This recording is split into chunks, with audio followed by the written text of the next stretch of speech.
Hey, everybody. This is Dimensions of the Supernatural. I am Maureen Grodzinski, and I'm here with my amazing co-host, Anthony Simonelli, otherwise known as... Mr. Forget About It. How you doing tonight? So, ladies and gentlemen, we are here with another fantastic guest. We're here with John Curley. So we're going to bring him on now, and he can tell us a little bit about himself. Hi, John. How you doing? Hey, Maureen. Hey, what's up, Anthony? You doing, man? How What's you going doing? on? We're having this supernatural sit down over here. You know what I'm saying? Yeah, That's a great name for another show.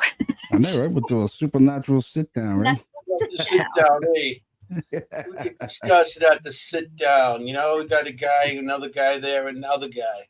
And another guy. And We know a guy. Paranormal stuff. You know what I'm saying? You know it. Bada bing, bada boop.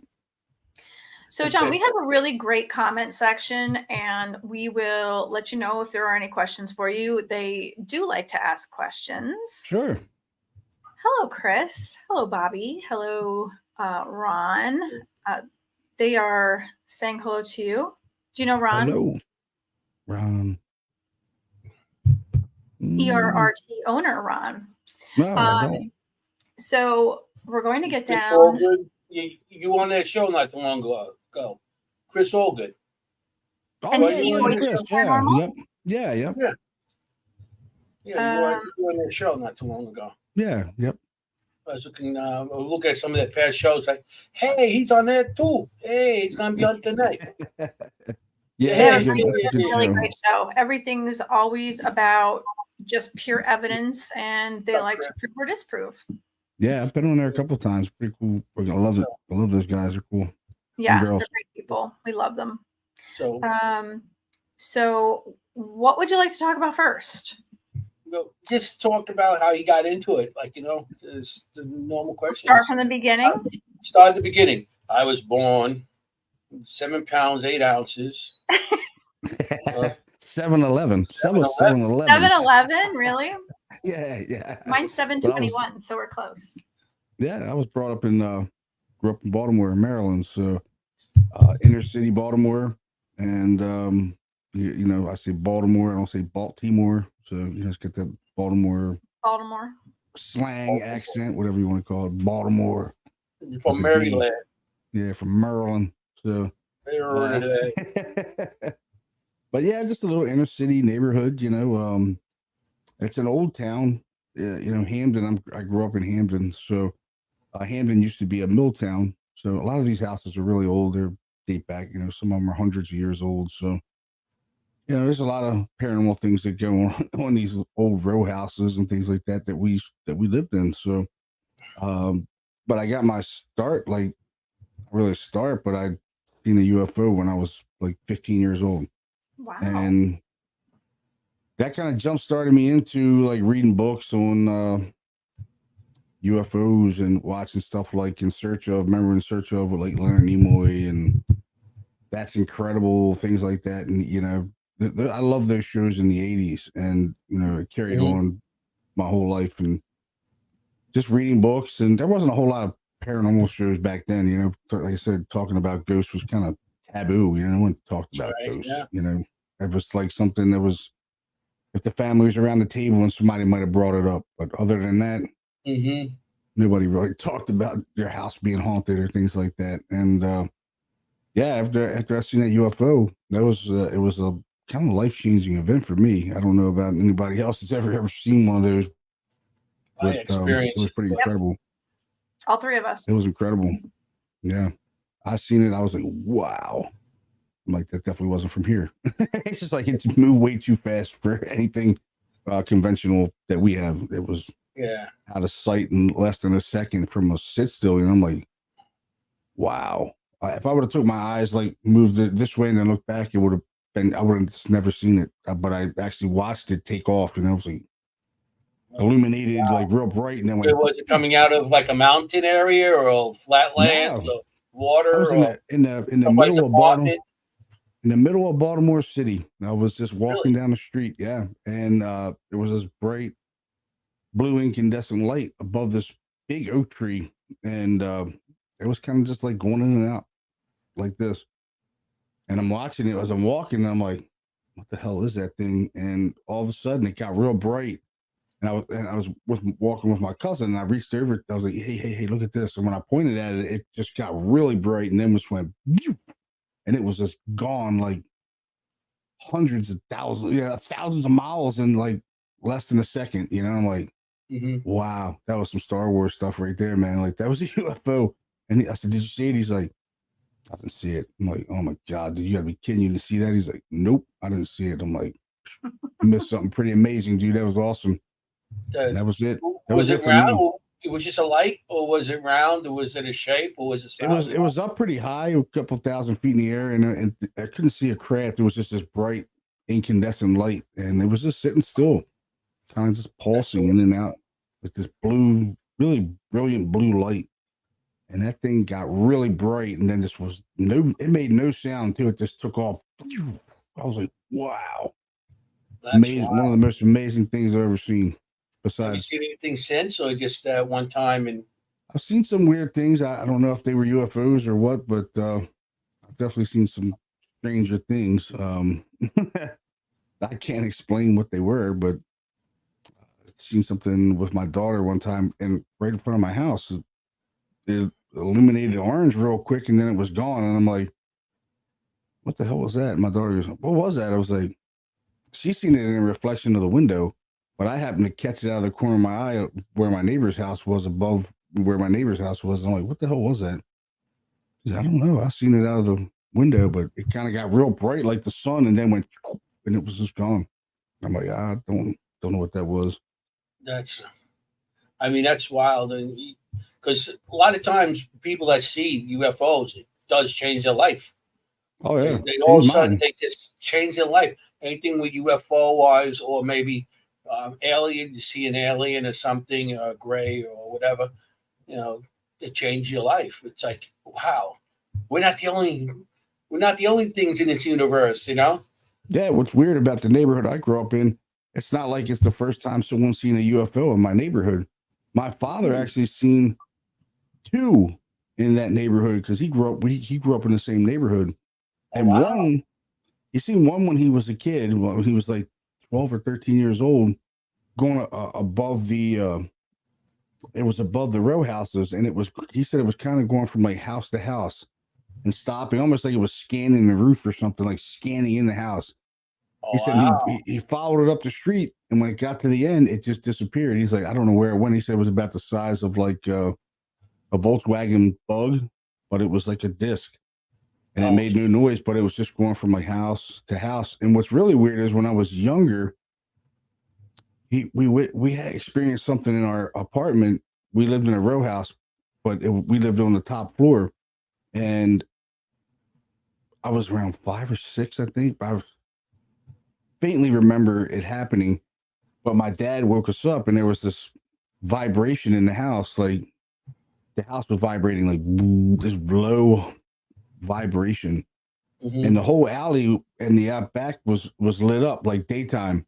And my father was looking out the window. He goes, it's above the roof, it's above the roof. And my mother goes, what is it? He's like, get away from the window. He wouldn't let us near the window. And he's trying to see. He said, it's above the roof. And it was, he said, it's not a helicopter, I don't know what it is. And when he said that, everything went shoop, and it just was gone. The light was gone, the vibration was gone. That's weird. Because my experience too, I had when I was about, I don't know, it was back early 70s. Must have been about maybe 13, 14, 15, maybe even younger. I remember going down the block, because we had was it Avenue, like we had Myrtle Avenue going this way, and my street shot up from Myrtle Avenue, and at the end of my corner was like another avenue, Cooper Avenue, and then there's a cemetery there. I grew up in a place called Glendale, surrounded by cemeteries, 9 cemeteries. That's how I got to the paranormal, pretty much. But it was weird because I went down the block, and I got Italian ice. Went to the pizza place, got Italian ice, and walking out, little fat kid with Italian ice, got cherry terry, walking out, and my friends, back in the 70s, nobody had air conditioner in my neighborhood. everybody sat on the stoop. You know what a stoop is? Oh yeah, we had them in our neighborhood. We sat on the stoop. See, you understand stoop. When I moved to Jersey, I said stoop. They go, what's a stoop? It just stands in front of your house. Steps. What do you? That's it. The steps. No, it's stoop. Yeah. So everybody hung out on the stoop, or they brought their chairs out. The old people. Yeah. So I'm coming out of the pizza place, and the pizza place, where it is on the corner, overlooks my block. So I'm standing, walking. I'm about to cross the street to go to my block, and I see a light just up high. I thought it might have been a helicopter, but there was no sound. Going slowly up my block, and then all of a sudden, when I got to the end of the block, disappearing into the cemetery. And I was, whoa, like running up the block, and it was like people like, wow, what was that? We don't know. Okay. Everybody was like amazed. Then all of a sudden, the next day, we started talking about like, what the hell was that? You know, it just scanned up the block. Nobody remembered it. Anybody got hit with that light did not remember that light. My brother at the time came out of the house, and he didn't get hit with the light. He remembered. My brother remembered seeing it. He was all the way up the block on the, but this light just scanned the block, and nobody remembered it. Right after it happened, everybody's like, "What was that?" Well, you know, and people go, "Oh, it's a helicopter," but you don't hear nothing. Yeah, you know? You're gonna hear a helicopter. Yeah, I mean, you can hear a helicopter, especially with that light. It just came down, and it was the whole block as we got up. And it's a wide block. It's not like, it's a wide block, and got both sides going up. And everybody, sitting out there was like amazed. But then the next day, nobody remembered it. It was It's like, and I never really talked about it to, pretty much recently when I started going to the UFO museum out in Pine Bush. And I went out there a couple of times with the UFO stuff. Then I started talking to them about it. But I really never brought it up again, at that point, because back then in the 70s, you couldn't even talk about paranormal. And now you're talking about UFOs. Yeah, exactly. They definitely have a straight jacket, getting some electric charges. I know Ron Yakovitti's on right now. He's going to make a comment about that. Hey, Ron, what's going on, buddy? He's going to make a comment about me getting electrical charges in my head. John, Chris Allgood wants to know, what is your greatest paranormal experience as an investigator? Oh, wow. I've had a lot. There's so many when you investigate like that it's hard to say what the best is. Probably the most. What do you remember the most when you think about paranormal? Oh, man. What's just the one you think of the first? Well, when I was at Landon House, I used to run a plantation. It was a Civil War plantation called Landon House. And I believe Ron and Chris played a couple of our clips, the whistling clips from the Landon House. Well, I seen a shadow figure there one time, like maybe 7 feet away from me, 8 feet away from me. I was the last person in the mansion, and I would always close up at night. So, if we were doing an investigation, everyone would leave. I'd be the last one, make sure everything's locked up. And it's around 4:30 in the morning. Everybody's gone. I'm the last one. I'm making sure everything's locked up. I walk out onto the front porch. They had a long front porch. Probably the mansion was probably 130 feet long, and it had two sets of doors, one at one end and one at the other end. The other end was a parlor. That's where they used to lay out people that had passed away and things like that. It had the old sliding doors in it and stuff, and the old slide doors. Really old place. This place was built in 1754. So when I stepped out onto the porch, I just happened to look down, and there was sitting at the window. It looked like a person at first, and then I'm looking, and I'm like, who the hell is that? And it's not a person. It's just a shadow of a person just standing there, almost like it was looking in the window. It didn't know I came out, I don't think, because it looked like it was looking in the window. And when I stepped on one of the boards on the deck, the board creaked. And when it creaked, the figure turned like this, and it was looking right at me. And I'm like, holy shit, I'm like, whoa. Is it And I'm active? like, yeah, it was looking right at me, but it didn't have a face. It didn't have any form. It was just, it just looked like a silhouette, almost like a target. And I could almost see what it looked like, smoke inside of it, like turning. And I'm like, oh my God, a lot of people will say, I would have ran right at it. No, you wouldn't have, because I was just like frozen in time. I was just like, couldn't believe what I'm seeing. I'm like, oh my God, dude, like I'm seeing this. What the hell is this thing? It's looking at me. I'm looking at it. And all of a sudden it goes the other way really fast. And when it took off, it left like a vapor trail or something, like some kind of mist behind it. Wow. And it went through the railing of the porch and down to the ground. And I'm just standing there like, what the hell did I just see? And I walked down to the other end and I'm looking where it went. And I'm like, I don't know where it went. So I come out to the porch and I go down to the grounds and I walk around the grounds. It was just gone. But it was an amazing thing to see. I was like, wow, if I could have had this on video, if I could have just had that on video, but I wasn't thinking, and I'm going home, I'm just like not even thinking of a camera or I just was in shock when I seen it because it was the first time I'd ever seen something like that, and I was like, oh my God. That's interesting because it left a trail as it left. So it wasn't really like a shadow. It was more like a mist that formed into something, like a black smoke or something that formed into something. And when it left that trail. Yeah. It was like a shadow would never left a trail. Like a cloud almost, like a mist or something. I never seen anything like that. It was crazy. I'm like, wow. And Jenny said that the fact that it was aware of you makes it scarier, but Ufi is asking a two-part question. What if it couldn't see you, but could only hear the sound you made or only your shadow? Yeah, it's possible. I know when I made the noise on the porch, it turned like it heard the noise and that's a direct kind of intelligence, you know what I mean? Like it turned and it looked like it was looking right at me, but it had no features. It didn't have eyes. It didn't have anything. It was just blank.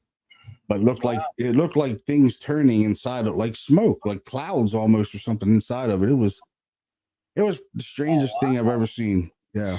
So was it more like shadowy and misty, or was it more like liquidy? It was more like clouds or something, like mist or something. Yeah. Like smoke or something like that. That was cool. But it was mist that was so solid you couldn't see through it. You know what I mean? Like it was condensed into this like cloud or something. I don't know how to even describe it. It's just so weird. So it was like a black smoke. It was going.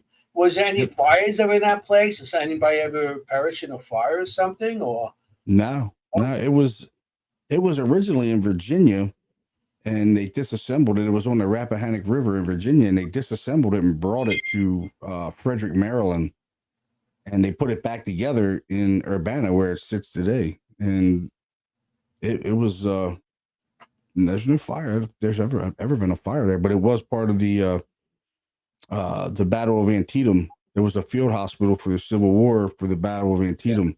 Afterwards, the Confederates occupied it before the battle, and then when the battle was over, the Union occupied it. But there's still Civil War drawings on the walls in there. The soldiers drew on the walls, and they drew a picture of Jeff Davis, and then the Union soldiers seen what the Confederates were drawing, and then they came in and drew a picture of Abraham Lincoln.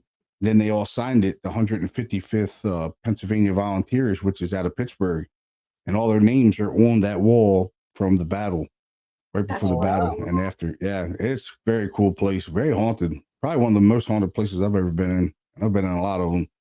So this might be a really dumb question. All right, so first I'll start with Chris Allgoods, and then I'll make the statement. Was that more impactful than your first experience, or better question, have your experiences since been more impactful than the first UFO experience that you had? Oh, the experiences since have been more impactful. I mean, the seeing the UFO like building off of each other. Yeah. Seeing the UFO was kind of the start of, hey, there's definitely things out here that aren't normal. and there's other life elsewhere, which led me into paranormal things. But the experiences I've had since I've been doing this outweigh that by a whole lot, you know. So here's what I'm thinking. That thing, whatever it is, because it was taken apart, and it was taken apart where? In Virginia, and on the Rappahannock, it was Okay. it was And on the that was Rappahannock during the River. Civil War, right? Yeah, before the Civil War. Put back together where? In Urbana, Maryland, and Frederick. Could it be a possibility? And could it have been like the smoke of cannons that made this thing? Well, the war didn't happen. The battle didn't happen there. The battle happened in Antietam, which is some miles away. But there were people that were brought back to there that were probably lost limbs, because we did find human bones on the property. They were digging a trench for lighting, outside lighting, and one of my friends found a leg bone, and he's like, dude, he pulls it up. He goes, what is this? I'm like, dude, that's a leg bone, because it had the big knuckle on the top. And I'm like, dude, that's a leg bone. And he's like, you think so? I'm like, I can almost guarantee you that's a leg bone. And he took it. And I'll tell you what, he had all kinds of bad mojo when he took that bone. Really weird locations. Oh, wow. Really, really bad stuff happened to him. In 1 week, he had so much bad stuff happen to him. He was leaving. He went home, and he raised dogs and showed them. He was with the people to go around and show dogs and stuff for the AKC and all that. He had 2 Dobermans, and he had smaller dogs, like little terriers. And the 2 dogs attacked the small terrier and tore it to pieces. There was nothing left of it. This is all and these dogs lived with each other for years, and they attacked the dog and tore it to pieces and ate it. They ate the dog, and they had to get rid of the dogs. They got rid of the 2 Dobermans, and his transmission went up in his car. This is all in 1 week's time. His transmission goes up in his car. The guy who's fixing his transmission lends him his brand new Corvette. He's driving the Corvette down the street. The hood flies up, breaks the front window. He almost crashes. Then a couple of days later, before he got rid of the dogs, the 2 dogs got into a fight and attacked him, tore his hand all up. His hand was like torn to shreds. I'm like, this is all in 1 week time. And then he takes the bone to like his veterinarian, because he had to have one of the dogs put down. And they said, yeah, they confirmed that bone, it was definitely a human leg bone. And I said, dude, you need to take that bone back and put it back in the ground, dude. You're going to have the worst luck ever. I said, don't never take anything like that ever again, dude. Don't do it. The area that they reassembled that building, what area was that? Was that some sort of, maybe because what's going on there could be part of the land, haunting of the land that's just brought into the home also, into that building. Yeah. I mean, it was a field hospital. So from the outside, it doesn't necessarily have to be part of that location. Yeah. I mean, it was a field hospital, so there were people that probably lost their lives in there. There were slaves there as part of the Underground Railroad. I mean, there was a lot of things that that place was a part of in our history. So it's probably one of the most haunted places I've ever been in. Intelligently too, like it would respond to you, whistle. You could whistle a certain tune and it would whistle it back, which wow. I played that on Ron and Chris's show. I heard that. I watched their show. Yeah, that whistle was incredible, and it happened all through the night with multiple people there. So, multiple people got to witness that, which was pretty cool. So I didn't realize it was you, but I remember that clip. Yep, that was me. I remember that clip. That was you. That was me. Okay, I remember that clip. Oh, awesome. Yeah, I have to play it on here. The like I said, sometimes it might not be just the building, it might be, the location that they rebuilt it on, the land could be bringing, and maybe between the building with what happened at the building and the land, maybe just make it one big intense portal, bringing stuff in even more than if it was back on its original location. Yeah, that place had the whole trifecta, man. I mean, I've seen shadow people there. I never seen a full body apparition, but I did see these shadow figures on 2 different occasions. Loud banging, disembodied voices. Man, you hear disembodied voices like we're talking, to tell you to go home, get out, all kinds of things. Really? Yeah, man. Like the front doors would open up on their own. That night I seen the figure out on the front porch.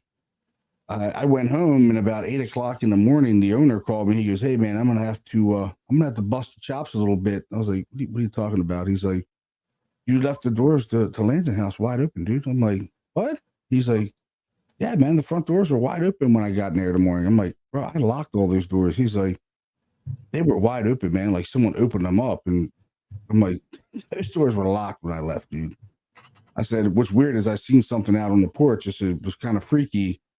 And maybe that's what it was that opened the doors up." I said, "Because those doors were locked." I said, "I was the last one out." And I said, "I'm always the last one out to make sure the place is locked up." But yeah, the doors were wide open when I left. Somehow they got open, which I have no idea how. So if the spirits open the door, and that means if somebody tries to rob it, the spirits can chase them out anyway. So it's probably still safe. Yeah, I mean, get out. You'd be like, "Okay, I'm out." There was a guy that worked there that actually he was friends of the owner, and he spent the night there one night. He didn't believe in ghosts and any of that stuff. So he was like, "Man, I don't believe in ghosts. I'm staying there." He's up in the 3rd floor. The 3rd floor was really active, and he's sleeping, and he wakes up to the room being really cold, and there's a woman standing at the foot of the bed, and she doesn't have any clothes on, and she's glowing green. He said she was glowing green, and she had no clothes on, but he can only see her from the waist up. There was no legs, and he said he jumped up out of there and he ran out, and he left all his stuff there. And I said, "Well, I want to talk to him, so bring him down here." So he came down, but he wouldn't go in the house. He wouldn't even step on the porch. He's like, "I'm not going in there." He said, "I'll never go back in that place again." He said, "That place is haunted." He goes, "I won't step foot on that porch." He said, "I'll stay right here and talk to you, but I'm not going in there." I was like, "Oh, okay." All right. So he definitely experienced something then, because he was definitely scared. He's like, "No, I'll never go in that house ever again. Ever again." Chris says green boobies. Yeah, got some green tatas, I guess. Some Star Trek stuff going on there. Yeah. He said she was illuminated like this green color or something, almost like a plasma green or something, from what he was saying. I'm like, okay. I said, I've never seen anything like that, but I did see light anomalies in there that were huge. I seen, and multiple people seen it, which was cool. Actually, I had people, they were doing a ghost tour, and they're like, "Hey, we see this light down the other end of the hallway." And I'm like, "A light?" I'm like, "There's somebody down there." So I step out and I look down the hallway. Sure enough, there's a light, maybe about the size of a tennis ball. It's right smack dab in the middle of the hallway. I'm like, "What the hell is that?" And I kind of like bend down and I'm looking. And all of a sudden, it gets big like this. It gets like the size of like a basketball. I'm like, "Whoa." And they're like, "Whoa, what is that?" And then it just went right back out, like out of existence, right? And I'm like, "What the hell did we just see?" So I ran down there because I'm thinking somebody's down there with playing around, doing something. There, somebody came in or something.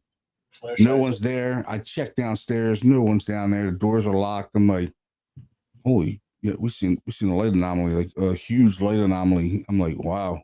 And I said that was self-illuminating, which was, I've never seen that, like that size. I've seen light anomalies. They were small though. Like you see like pings of light in the dark and stuff, Yeah, like, yeah. Yeah, you'll see these pings of light, How big is this place? Is it big? Oh yeah, it's huge. It's huge. It's like 12,000 square feet. It's gigantic. Yeah, it's huge. Maybe we should maybe we get something going there one day. We'll come and visit you. Wow, I'd love to. Investigation down there. I'd love to, but they sold it to a doctor, and now he's not letting anybody in there. Oh. Yep. A doctor bought it, and I've been trying desperately to try to get back in there. and he won't return any calls or anything. So I'm like, wow. That's too bad. Yeah, it's really haunted. I'll tell you that. Like I said, probably one of the most haunted places I've been in. And I've been in a lot of them. I can tell you that. I've been in a lot of them. There's a lot of locations. I've probably investigated close to 500 cases at least, or more. At least that much in the last 26 years. So, you know, I'm up there also with a lot of stuff. With the location, like you say, you do a lot of private homes.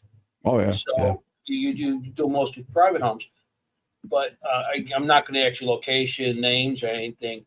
But what experiences you have? Like any of them that you had to go back a couple of times? Anything that was really that top of your list? Like, wow, this is really out of control.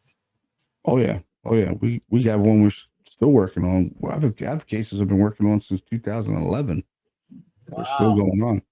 Yeah, I've had clients that are actually I'm working with Bishop Long now about a case up in Effort, PA that I've been doing since 2011, and it's actually the case where we captured this black shadow coming out of a closet, and we actually played it on Chris's show, Chris and Ron's show too.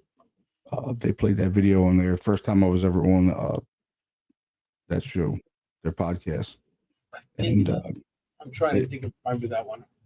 It's a black shadow that comes out of it just appears in the closet. It's like a burst of energy, like this black mass. And then if anybody wants to watch that video, they can go to YouTube and just go to Harrisburg Area Paranormal Society and click on the it says Black Mass video. You can go right to that and watch that video. It's a pretty amazing video. We captured that back in 2011. I see a lot of their shows, so I'm trying to. I think I knew which one it was. Something came out of the closet. And, yeah. So, there's some really wild stuff in there. A lot of things come out of the closet. So. I'm also working. I've been working on a case since 2014 up in Newcastle, Pennsylvania, and we're still investigating that. And that's probably one of the most prolific cases I think I've worked on, where maybe there's something there that's not from here. You know what I mean? Like it's maybe, and I don't say the D word too much, but maybe it is something demonic. I don't know. I don't say that. I say that if you hear me say that, then because I don't say that often. Because I've never seen anything that's demonic in all the years I've investigated. Rare. Too many people use the word. Yeah, I don't. You're never going to hear me say that, and I'm not even going to say it there. I don't know what it is, but I know whatever it is, it's not nice. It involved a family with 4 daughters, and they were seeing this woman in black, and we were actually aired on Ghost Nation with this case too. We did Ghost Nation with this episode called The Lady in Black, and they see this woman in black all the time with kind of like back in the 1800s where women, if someone passed away, they wore like all black and they had wear black veils and things like. Well, that's what they're seeing in the house, but the lady doesn't have a face, and they're hearing a little kid like crying, and it wakes the whole house up. This kid crying, it's just like a little small kid crying, and it wakes the house up. Everybody in the house hears it, and they just don't know where they go look for this little kid. They can't find it, and they see this man. I mean, it takes all different shapes and forms. I don't think it's just one thing making changing into many things, because some of the things that I've experienced in there, they're wild. I mean, I've never experienced things like that where, the first time we went there and investigated, we didn't really have anything happen. Like personal wise, nothing. Like we didn't hear anything. We didn't experience anything. We drove 4.5 hours to past Pittsburgh, and we're just like, we're driving back like 5, 6 in the morning. Like, man, that really sucked. We didn't have anything happen, and they're saying all this stuff happened, and we're like, that was a really shit case, we didn't have anything happen. It was quiet all night.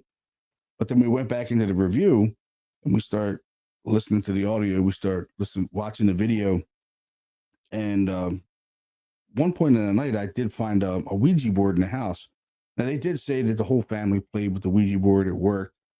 I seen it. It was there. You know, as an investigator, you're like, yeah, a Ouija board. Okay. You know, I've never had anything happen with a Ouija board, so I'm just like, whatever. You know, it's a Ouija board. Some people, you know, say they're portals to hell and all those things. I don't know. I've never had anything happen. I think it's certain people maybe that are plugged in with those boards where they work, but I've never had anything happen with me using them. And I don't use them, but I've messed to see if they work. Nothing ever happened. And actually, I messed with it in there to see if it would work, and it didn't. So, but while I'm messing with it, we're capturing a voice on the video camera, a disembodied voice on the video camera on the second floor, and we captured the same voice on 4 other recording devices, and it's a man's voice, and it says, "I'll kill his kids," and it's like, "I'll kill," like right in the camera, you know. And we're like, my buddy Carl calls me, and you know, the next day he's like, "Dude, I captured a voice in the camera, man, like saying I'll kill his kids," kind of referring to like the husband. And like it says, "I'll kill his kids," you know, and he had 4 daughters. And so I'm like, man, that's really weird. Then I'm capturing a woman's voice saying, "I want my baby," like all these things that they're saying. It's starting to come into play. Like, okay, they are experiencing a woman. I'm hearing a woman saying, "I want my baby." They're hearing a kid crying. Okay, something's happened in the house with a woman and a child, and you know, something's happened. And I don't know what this "I'll kill his kids" business is, but we need to figure out what's going on. So we go back, we play them the evidence that we called, and I was like, I said, the only thing that's kind of disturbing to me is this clip that says "I'll kill his kids." I said, I've never heard a ghost or a spirit or whatever you want to call these things say it was going to kill somebody's kids. And the father, he's a big guy, you know, he was a bodybuilder. He's like 6'2", 6'2", big dude, big menacing looking dude, tattoos, you know, big guy. And he's like, man, nothing's going to happen to me or my kids. Yes, I'm not worried about that. You know, I was like, okay, Mom, just letting you know what we caught. I said, I would definitely, you know, keep an eye out on things. You know, if you want us to come back, we'll come back. And I said, we're with you forever, or, you know, however long this takes to resolve, we'll be here for you.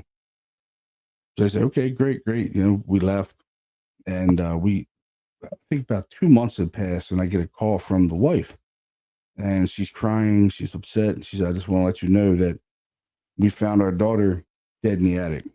And I'm like, what? And she's like, yeah, we found our 14-year-old daughter passed away in the attic. And she was there in our first case. We met her. Her name was Lydia. And we met her. And I had video over. I still have video over here on file. And I can't watch it, but it tears me up just to watch it. Oh my God. But yeah, she passed away from a massive heart attack at 14. What? 14? She was 14. They said she had an undiagnosed heart problem, but the thing that bothers me the most is this thing in the house would always mess with her. It was messing with her the most. And that bothered me, you know, and I'm like, there's something, why will we get a clip like that? And then, you know, she passes away from a massive heart attack. Could have scared her to death.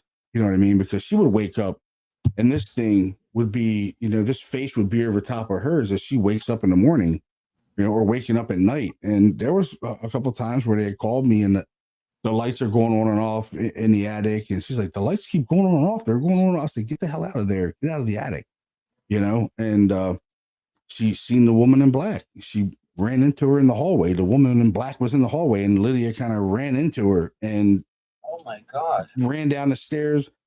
The parents had told me that she was so scared she almost knocked the TV off the wall, and there's just so many things in that house that are really weird. And yeah, I mean, it mimics their voices, which it gets really personal. Is, you know, the wife's name is Julie, and the husband calls her Jules, and she'll be in the kitchen doing something, and she'll hear what sounds like her husband say, "Hey, Jules." And she'll turn around, and it's not him. He's not even there, but it's mimicking his voice. And then he'll hear her voice mimicking her while he's doing things. And they've had things move across the house, things flying. I mean, just doors opening and closing. I mean, foul smells. You name it, they've had it in there. And when I was in there, we went back again after Lydia had passed. And this time it was different. Like this time it was active, and we had a lot of things happen that were really, really creepy and really scary. Which I don't like the house. I don't like going to the house, but as they're my clients, and I have to do what I have to do to help them. And I don't like going there. I had a personal experience that happened to me in the bathroom. I was using the bathroom, I had the door shut, and I'm taking a leak. I'm handling my business, taking a leak, and I feel this air, like this breeze, like come up on me. And I turn around, like how someone it comes up real fast behind you, and the air just continues to go forward. Well, that's what it was like. I turned around real fast. I thought it was one of the guys or something, and I turned around, and I'm like, no one came in, and I'm like, all right, that was weird. I'm just like continuing to go in the bathroom, and all of a sudden, I hear this voice, like almost like someone puts their hand like this, when you're by your ear, and it's this creepy, demonic, like creepiest exorcist sounding voice I've ever heard in my life, and never heard that before. And it said something to me which scared the shit out of me.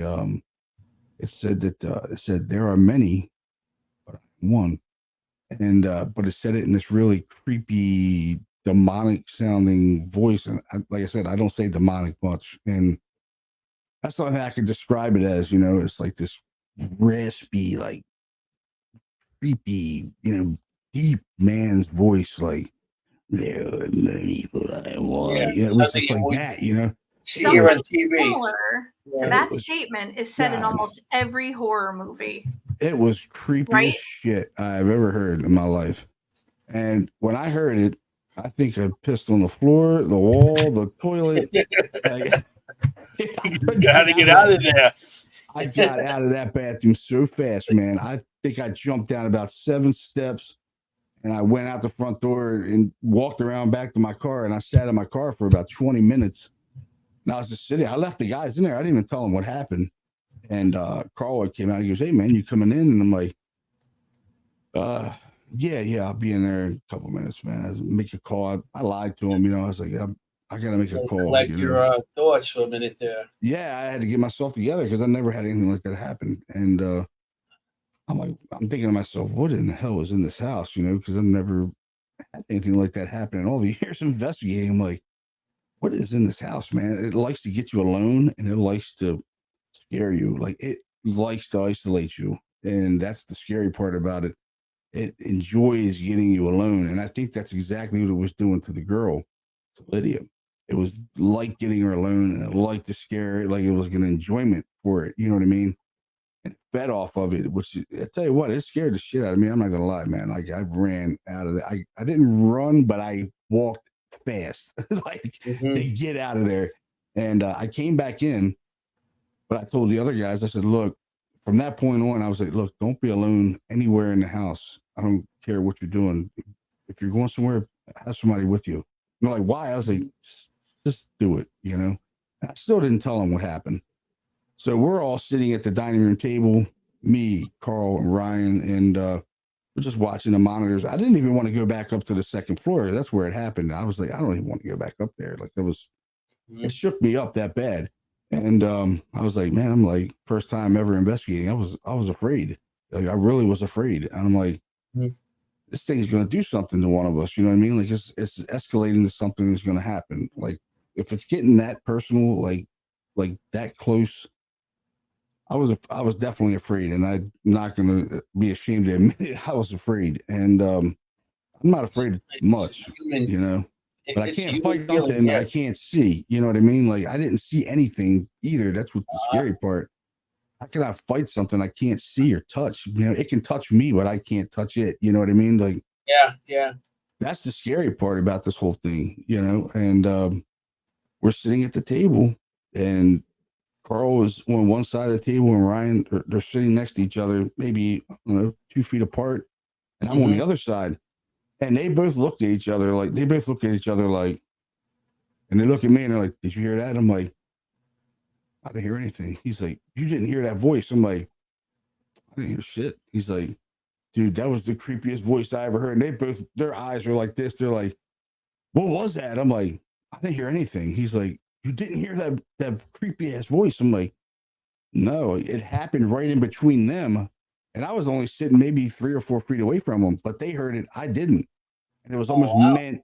It was like meant for them. You know what I mean? Right. Like it already isolated me. Now it was targeting them.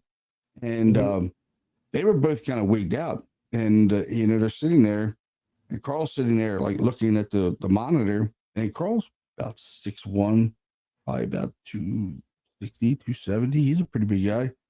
And something pulls him away from the table. Like it's like it pulls him away from the table with him sitting in the chair. He jumps up. He's like, oh my God. He's like looking. And I'm like, what? I thought he like just pushed the chair back. And he goes, dude, something pulled me back from the table.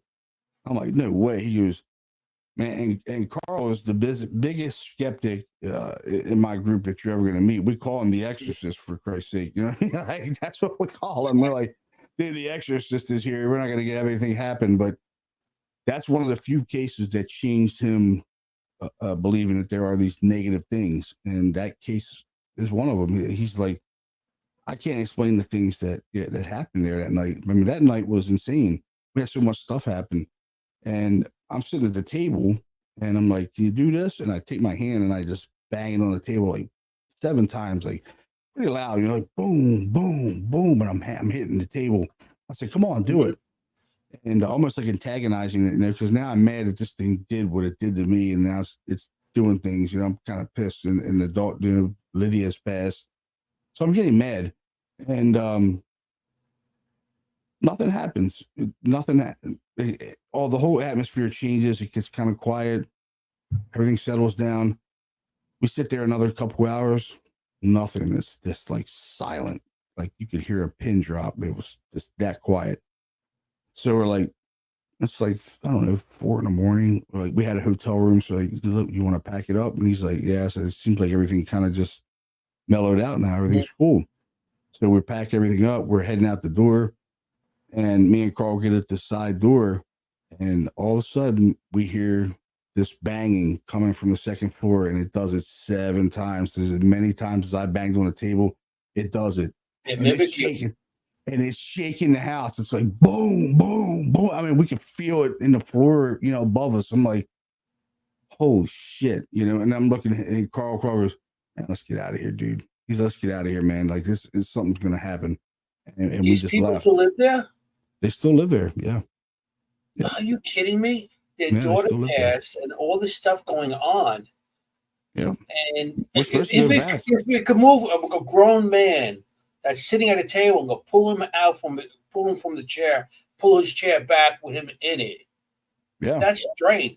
And then making those loud by shaking a freaking building. That's a lot of power. Yeah, it was extremely loud. And Carl looked at me, he's like, and like I say, Carl's he's one of my biggest skeptics, man. Like, you really got to prove a lot of shit to him to validate something for him. And there's only been a couple cases where he's been like really excited that something paranormal happened. I mean, he really have to prove it to him. And that was one of them. And he's just like, dude, there's something. So. Wow. There's something. And what's even crazier? When we filmed the episode of Ghost Nation in that house, now we didn't have a whole lot of things happen that night because Jason goes, man, it's really quiet in here. And I was like, yeah, it's quiet. I said, that's how it is sometimes in this house. I said, sometimes you come and it's normal and there's nothing, but we were hearing things. When me and Dave Tango were in the attic, that's where Lydia passed away. That was her bedroom. And we were hearing these low voices. I thought it was the cameraman whispering. And I'm like, I look at the cameraman. I'm like, hey, man, you guys whispering? And they're like, no. You were hearing this like conversation, but it's not them. And I'm like, Dave, do you hear this? And he's like, I'm hearing like low like talking, like two people talking, and I'm like, a conversation, right? He's like, yeah. I'm like, that's not you guys. They're like, no. And I still couldn't believe it. I'm like, I'm hearing it out loud. You know, I'm like, you guys don't hear that. And they're like, no, but Dave's hearing it. I'm hearing it. But not a whole lot of things happened paranormal wise significantly. They heard some footsteps. We were there filming for a week, so we did hear some footsteps, but nothing really significant, you know. So after they left, a week after they left, they're hearing voices from the attic calling for Dave Tango. They're calling for Dave, and they're calling for Carl. There's a voice saying calling for Dave and calling for Carl. Yeah, I'm glad they didn't call my name. You know what I mean? But it was calling their names. And they said, yeah, we hear a voice coming from the attic calling for Carl, and it's calling for Dave. Multiple spirits, or you think it's just one that mimics everybody that acts differently? There's one. I think it's one. Yeah. Because that's what it sounds like. What it said. That's why it said what it said. It said there are many, but I am one. It took me a while to figure that out until I just figured that out like maybe a year ago when I was talking about it. And I'm like, you know, shit. Spirits, because spirits were human beings at one time. Could this spirit be a spirit of a human that had multiple personalities? It could be. Multiple personalities that it comes and it's haunting as one spirit, but different personalities. It picks up different personalities, or you know. Yeah, it could be. It could be, you know, somebody that has like some kind of psychotic mental problems. Yeah. That's why it seems demonic. Yeah, you know? I mean that's probably one of my scariest cases is that one. That's crazy. There's that much phenomena going on in the house. That's one of the worst places I've heard in a long time, except for the ones they put in movies, you know? Yeah. But I mean, this is like something that could be a movie, you know what I mean? Like things that they're experiencing. And how long have you been working on that? Since 2011? Is that the one? 2014. Yeah. 14. That was a case we got from the Taps family, actually. Taps sent us that case to go up there and investigate it. And little I knew that I would still be involved with that case to this day. We're actually going back there in November.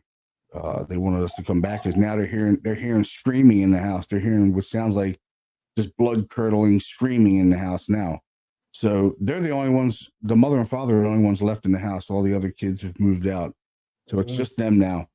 And they sleep downstairs. They don't even go up to the second floor anymore or the attic. They sleep downstairs on the first floor. So I'm wondering how this is going to turn out. It's I stopped up there in the summer with my wife, and then just walking through there, I get a weird feeling every time I walk in there. I'm like, I didn't go any further than the front door. We sat in the living room and talked, and my wife goes, well, I didn't really feel anything negative. I said, well, you're not really in here long enough to experience anything. You know, you're just here visiting for a brief hour. You know, I said, stay here overnight. You're going to get a different feeling. I can promise you that. It's just, I've never heard of, I don't know of anybody that's had a case where a kid that has passed away on their case, you know, and no, it's not an easy thing. That child did not have any heart problems or anything like that. They said that it was an undiagnosed, I think they did an autopsy of Lydia, and they said she had an undiagnosed heart problem. But I'm just wondering, like, was that voice like some kind of omen, like it predicting she's going to pass, or was it responsible for her death? I really don't know. I was leaning toward scared to death. Yeah, if that child was scared that bad, you can't be scared to death. Yeah, I mean, a child that age doesn't have usually a heart attack. Yeah, I mean, I know. 14. Well, she was 14. Yeah, she was 14. Unless it has some sort of issues through the years. That's crazy. They had no idea she had a heart condition. They had until she passed. And what's crazy is, you know, it's one of these cases. It changes everything what you think. You know, I never thought these things could hurt you or things like that. You know, because I've never been physically hurt by anything in an investigation. I mean, I have been scratched and things like that, but that's not like, you know, I just think that's some way they communicate sometimes is maybe they scratch you or something like that, you know. I've been scratched and nothing has transpired after that, but I've been scratched, I've been pushed, I've been poked, I've had all that things. I've been touched, I've had all those things happen. But when a kid passes away, that's a hard pill to swallow on your case, man. Yeah. It changed my life. I didn't investigate for almost 2 years after that. I stopped investigating for about a year and a half, almost 2 years. Wow. I couldn't deal with it very well. I still have a hard time with it. I can't watch the video with her, and it tears me up. I can't watch it. You need to go down there. You need to Staticom. You gotta get Ron and Lourdes and Tony and Sherry. Yeah, we could do it. We could do it. Staticom probably would help out a little bit down there. Yeah, that would be awesome, actually. Yeah. Yeah, I mean, they got it so clear. You could call the spirit. That could definitely help the parents with the passing of Lydia. If they could somehow talk to her, that'd be pretty. I know Ron's in the audience, and Ron's in the audience right now. Ron and Lourdes. So yeah, maybe that'd be pretty cool if we could. Because that sounds really. The parents need answers. It's been going on for a long time. Oh yeah, and that's scary. Yeah, it's scary, man. It's not. That is scary. It's not a. If you ever need a bunch of people to come down, let me know. I'd love to help out. Yeah. I mean, like I said, this is an open case, so we're still helping them. I mean, I'm not going to walk away from them. I promised them I never would. I promised all my clients that I'll never walk away from them, and I won't. You can't. I won't. I'll stay there until it's my time, I guess. Whatever. But yeah, that'd be great, man. We could do something up there like that. That'd be incredible, actually. Yeah. Wow. Yeah, and that's not very far from New York. I don't think it's more westernly. I think. Where is it? It's right outside of Pittsburgh in Newcastle, where Hillview Manor is. It's not far from Hillview Manor. Hillview. Yep. Okay. It's not far from there. It's by Pittsburgh. So Summer Mansion's that way too. Is that near there? Summer Mansion. Where the hell is that? Now, I remember talking to the people from Summer Mansion. I can't remember where the hell that's at. That's more toward Philly, right? Norristown. Yeah, that's going toward like Philadelphia, right? Yeah, I think. Yeah. Oh, you're going by Pittsburgh. That's the other way. That's going western. That's going westernly. Yeah. Is it closer to Ohio, or is it closer to You're getting close to Ohio. You're about 45 minutes out past Pittsburgh, going west. So yeah, you're headed toward Ohio. Yeah, that is a trip for us to get out there, but it doesn't stop us. We go. Yeah, I go anywhere. This direction, we all go anywhere. We'd be down in West Virginia and all this stuff, So. Oh yeah, I've been as far as North Carolina. So. Yeah. Drove down and back in one night. It was tough. But I think that's one of the most scariest cases I've been on. I've had some great cases recently too. So I mean, we did one in Mechanicsburg that was incredible. I caught like 75 EVPs out of one house. I've never caught that many EVPs out of a house intelligently responding to things. We did find the history of the house where a person died in the house, and it's kind of didn't die. They were killed. The wife actually pushed the husband down the stairs, and he fell down the stairs and wound up breaking his neck. He laid there for a few hours and before he finally passed, but he did tell one of his kids that one of his kids found him, and the mother was upstairs. He's laying down there dying, and they said, "What happened, Dad?" And he gets it out before he dies that the mother pushed him down the stairs and he died. Yeah. That's what happens when you say dinner's not good. Dinner was cold. I'll teach you, you son of a bitch, and push him down the stairs. Dinner's cold. Take this. But it was a good case, man. It was that is a wild-sounding case. The mother didn't believe the little girls were sleeping upstairs, and the mother was sleeping downstairs. And the little girls were seeing apparitions. They were seeing something come out of the attic and stand by the bed, and then the other one was seeing a little boy playing. She had a little kitchen set. She had a little kitchen set in her room, and she would see a little boy playing with the with the kitchen set. And the mother totally didn't believe him. And so she called us. She said, can you come in and validate these claims that the kids are saying? I'm not having anything happen. So we came in, and right away we hear the attic door rattling, like someone's trying to get out of the door. And we're like, okay, this is what the little girl's hearing too. She's hearing it. And two of the investigators hear it. So I'm standing at the foot of the bed, and I got my recorder in my hand. I'm doing a live EVP, so I got it like this. And all of a sudden, man, I hear all this static in the recorder, and it's just like really loud. And I hear a voice within the static, and it says help me. It's like help me in the static, and I'm like, whoa, what the shit? That was weird. But I heard a voice too. And I'm like, whoa, that was weird, man. I heard a voice within that static. And right when I said that, it felt like something like just touched my arm.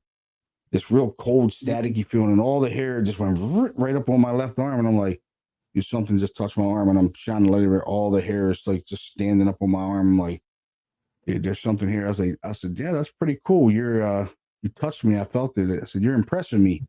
And I didn't hear it, but the recorder picked up a voice saying, thank you. It says, thank you. Like in the recording, I'm like, dude, that is cool.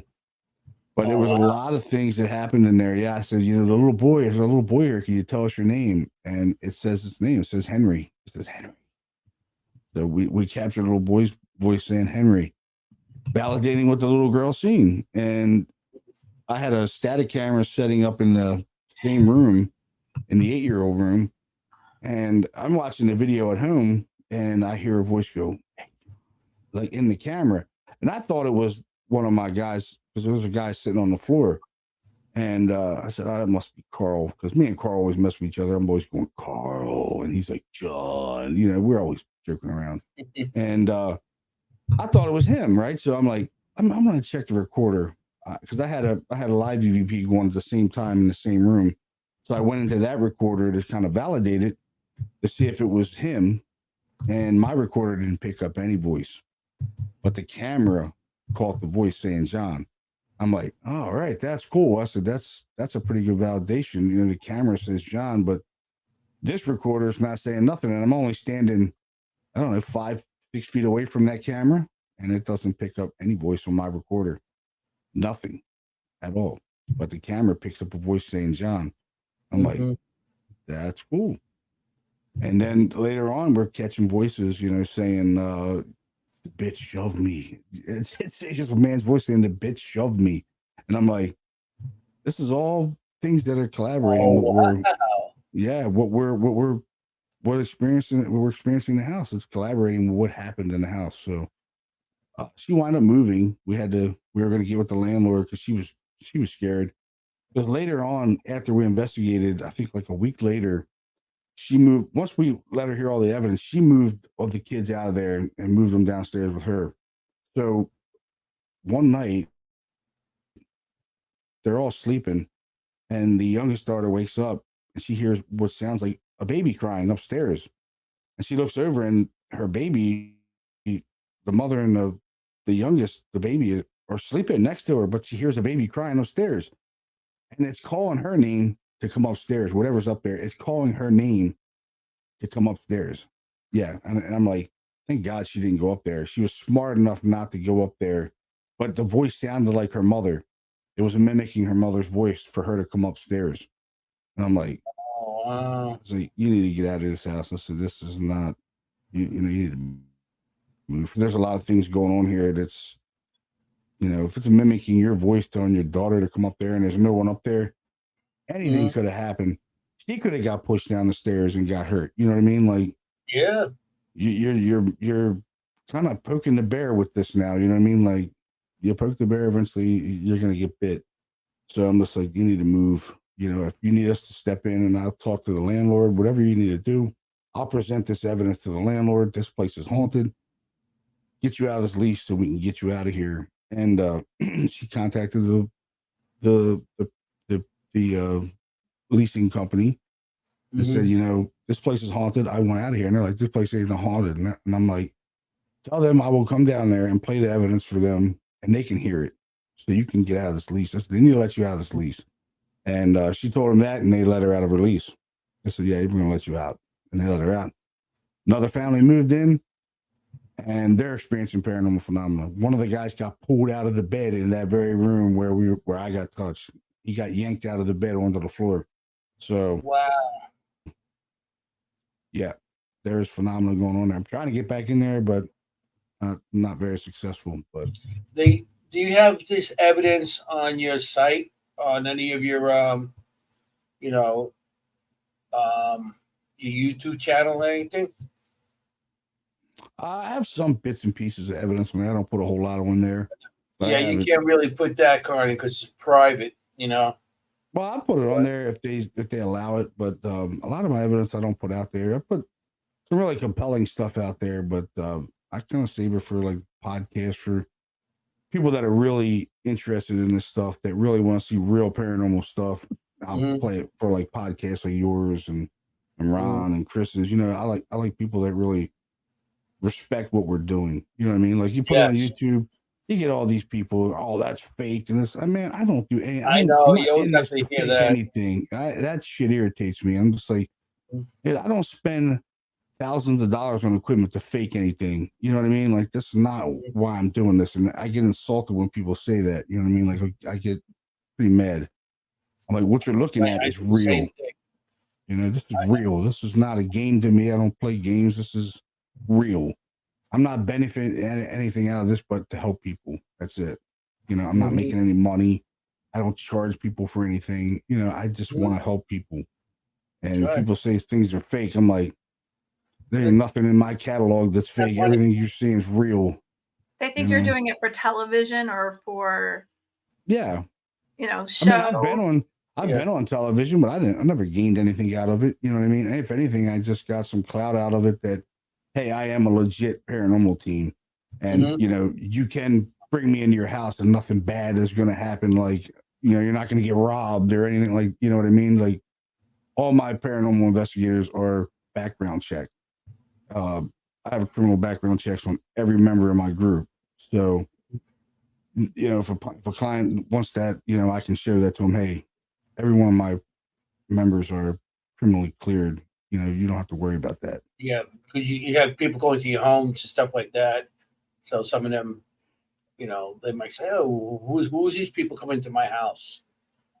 Yeah, exactly. You don't know who you got coming into your house. You know what I mean? Like, they're trusting you with their family, their lives. This is serious to me. It's a serious business to me. I think we've all seen people, fake evidence or create fake evidence or, and that's for clicks. On a Ouija board or, go into a trance, whatever it is. It's you see people going into a trance. Then they're not they're not doing it for the right reasons like the rest of us are. Yeah, exactly. And when I see people do that, I'll call this shit out real quick. If I see someone doing that and I'm around them, they're gonna get called out. Like, you're not gonna like me after that, but if you're doing something stupid like that, I'm gonna call you out, man. Like, well, there's a reason why they're not going to like you for it. Yeah, like I take this stuff serious. When I see people faking stuff like that, that really pisses me off. Like, dude, you're making a mockery of what we do. You know what I mean? That's what you're doing to me and every other paranormal researcher out here that's invested in this and wants to find an answer. And it's sad because then it makes the rest of us look the same. That's why people laugh at what we do or they make fun of what we do or like, oh, you're just running around in the dark with flashlights and recorders. No, we're not. Demons. We're trying to find an answer. We're trying to find an answer to this stuff. Just going into a house and you're helping kids and they come up and give you the biggest hug because they're afraid. And when you come into that house and they come running up to you and they're hugging you and they're holding, that's the best feeling in the world. That's more than any money could ever give you. You know what I mean? Is that feeling of that kid trusting you to be in their house and help them. That's important. They feel safe with you. Yeah. My last case with those little girls. I mean, I'd come in the house, they're hugging me, and that was the best feeling in the whole world. It's Yeah. like Christmas time, but you gave your kids Christmas presents, you know what I mean? And they come up hugging you and stuff, and that's kind of the way it felt, you know? That's it. And you know, closure, give people closure on if you get a case and you know, I know I've been to places where you start doing your investigation, then at the end they thank you and you give them some sort of closure. yeah. You know, I had this one woman, and a matter of fact, I played the evidence last week on the show. It was an old woman in her 80s. Her daughter is 60 something years old, and we just put a spirit box on, and we're all sitting there. And the first thing comes out, we ask, I was there with a psychic, and he goes, "Can you tell us everybody's here?" And I said, "Walter." The woman got all excited, and she goes, that's my father," and then he goes, "That's my grandfather," and he goes, "That's cool. "Hey, he built this house." And that whole night we were getting stuff about that, and we're getting stuff about, he was an electrician, I'm an electrician, so I was throwing things out there like what on the job type of things that we would, and I was getting answers back, and he carded me like like a union member, can you see your card, and he asked me for my card. It was something. And at the end of the night, she hugged me and she goes, "I never thought I would hear my father's voice again." It's like that. That was so. She got some sort of closure. Maybe not total, but she felt something that just that night he was there just to talk. And we got to be able to speak to him. So, yeah, I mean, I always tell people, right away, like I can't get rid of these things. You know what I mean? Like you'll see other paranormal groups go and say, "Oh yeah, we're going to get rid of these ghosts and we're going to do that. Everything's a demon. You got 10 demons in here because we mapped out 6 SLS figures. So you got 6 demons over there, 6 over here." That shit drives me crazy. I'm just like, no, we don't expel these things. We don't understand them. We can't even comprehend what's going on with this paranormal phenomena that we're experiencing. So how in the hell am I going to tell you we're going to get rid of something that I can't even understand to begin with? That's just not even logical thinking, Yeah. But you have people that say they can get rid of them, but can you? I haven't had any luck with it. I've had priests and sometimes you can't even get rid of elementals, and you want to get rid of a demon. Yeah, like I've never seen a demon. I've seen people acting like they were possessed. I've never seen a demonic case. I've been in cases that I don't know what they are. Are they demons? I really don't know what the hell this thing is. Maybe they're just really angry people who haven't been able to cross over because they've been stuck here too long, and now their energy is just resistant. Yeah, just called negative spirits. Yeah, I mean, you had negative people in life when they die. I guess they're going to be negative when they're dead. You know what I mean? I know lots of them. Lots of them. I've seen lots of them. Debbie Downers, you know what I mean? That's just how they are. That's how they're going to be. I see stupid people. That's a fun. But I'm watching. You know what else drives me crazy too? Is those stupid ghost tube apps. I hate those things. I use this ghost tube apps. I hate those things. For some reason, they use the SLS one too, which drives me crazy. Because that's not an SLS. That's not a mapping system on a phone. It doesn't even have that capability, but they're using it like it's mapping. I have a real XLS system. That phone is not a mapping system whatsoever. And I try to educate people on it, but they still use it. You see them on YouTube and the SLS has multiple of the IR. Like they have a 3D mapping system. If you actually see that with another night vision camera, you can see how many of those lights are shooting out. It's it's like hundreds of those. It's like those little spots. It's like a laser all over. And a cell phone does not have that. No, it's not even capable of doing that. And it's not. It doesn't have even an IR light on it to even get one. Yeah. So, and I've always wondered that. So like if they have an SLS like that on your phone, right? And people think that can work for an SLS. They also have pulse ox machines. They have something that could take your temperature, your blood pressure. Like, no, who people believe not capable of that. anything. They really believe anything. Yep, and they'll put it online as evidence, like, because they mapped out like that. I seen one online. This is no kidding. A guy was using that ghost tube app, and they were in a place, and they had it on the news. They mapped out like 15 figures with that ghost tube app, the SLS, and they said that there was 15 demons in this house, and it was on the news.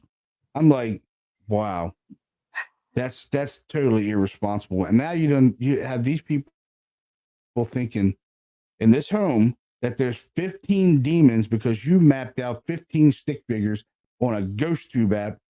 That's not not even real. You know what I mean? It's well, on all the equipment that you use, what do you use the most?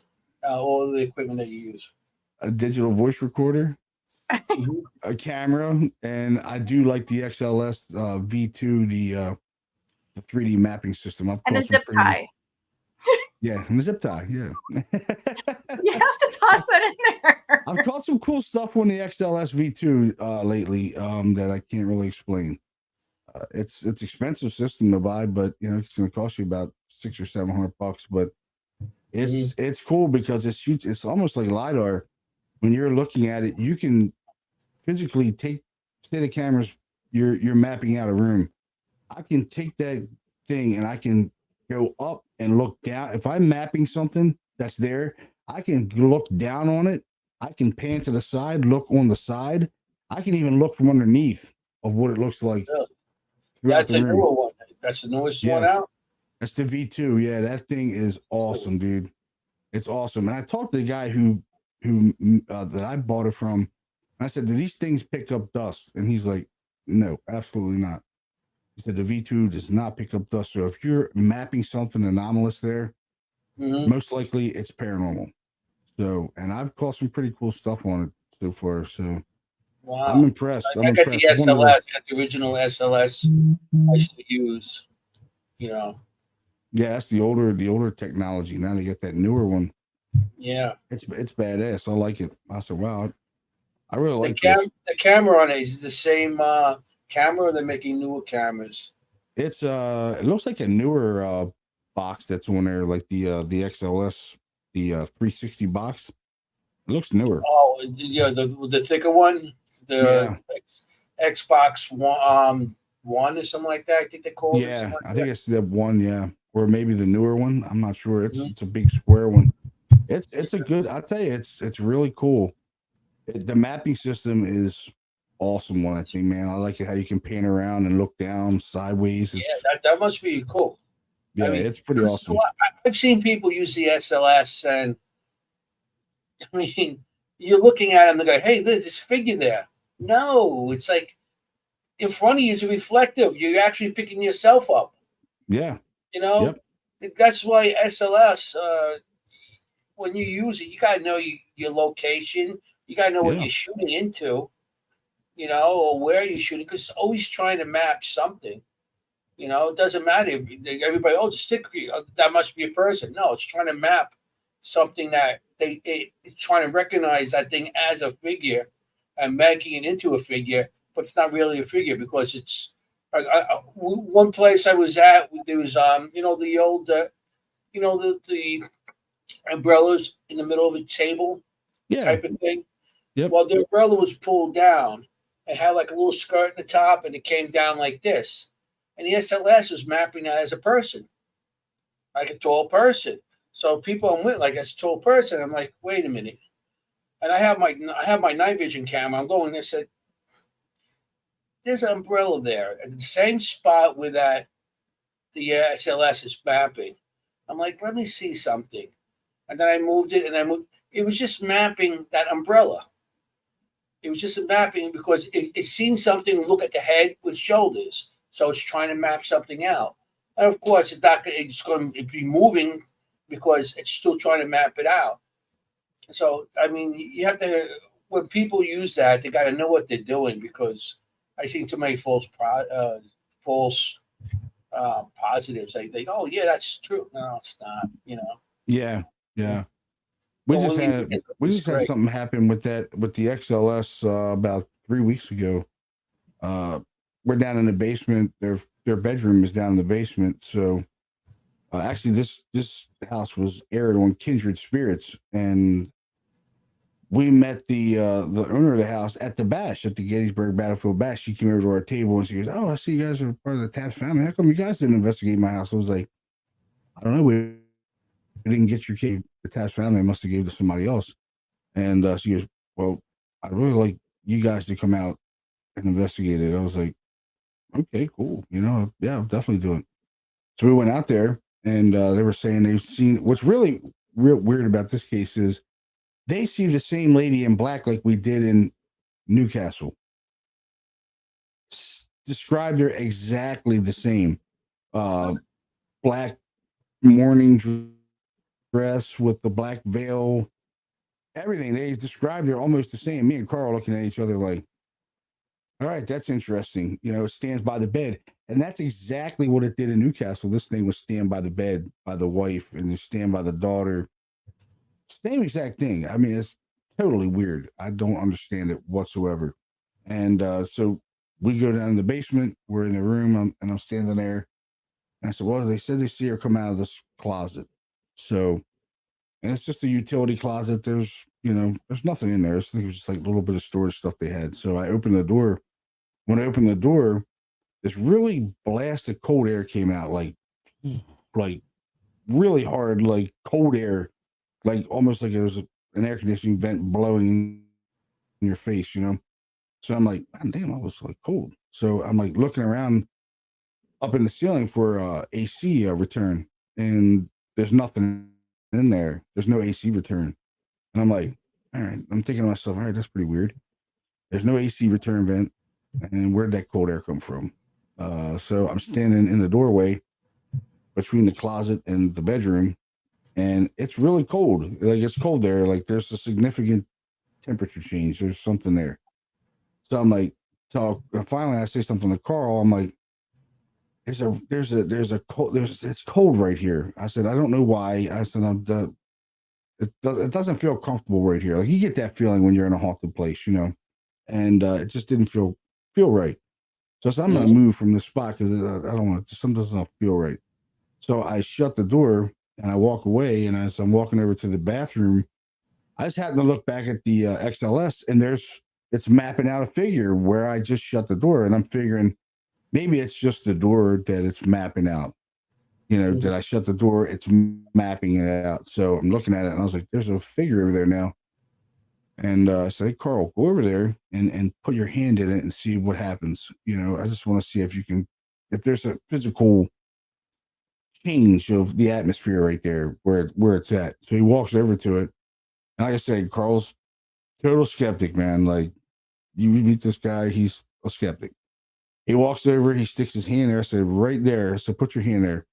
And when he does, the figure kind of moves around his arm, which is weird. It moves around it, and he's like, whoa, man. He's like, I said, what? He goes, it's significantly colder, and it's staticky. He said, there's something here. So he steps back away. He goes, it's weird. So he goes and gets this thermal imager, and we shoot the thermal imager over there, and it's like 10 degrees colder there. And he's like, it's 10 degrees colder from there to there within 3 feet. There's a cold spot there. I said, well, walk back over there. He walks back over there. He's like, dude, every hair on my arm standing up is standing up on my head, my face. He said, I can't explain. He goes, I don't like it, man. And he steps away. He goes, you walk over there. So I walk over and I put my hand where it's at. And I feel it too. I feel this cold, staticky feeling, like electric, like a static electricity. And I'm like, oh, dude, that is definitely, I feel it. It's there. It's weird. And I'm like, I feel like we're like in an adventure episode of Ghost Adventures or something with this shit, So I'm like, something. I said, you be screaming and running out. Ah, yeah, right. So I'm like, I'm totally in debunk mode here. Like, I want to debunk this shit. I'm just like, dude, go get the static meter. We have a static meter that detects negative and positive static. I said, go get it. Let's test and see if it's got a negative or a static charge, positive charge. So he runs up, gets it, comes down.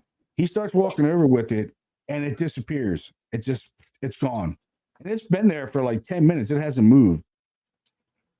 And it is moving around and doing stuff.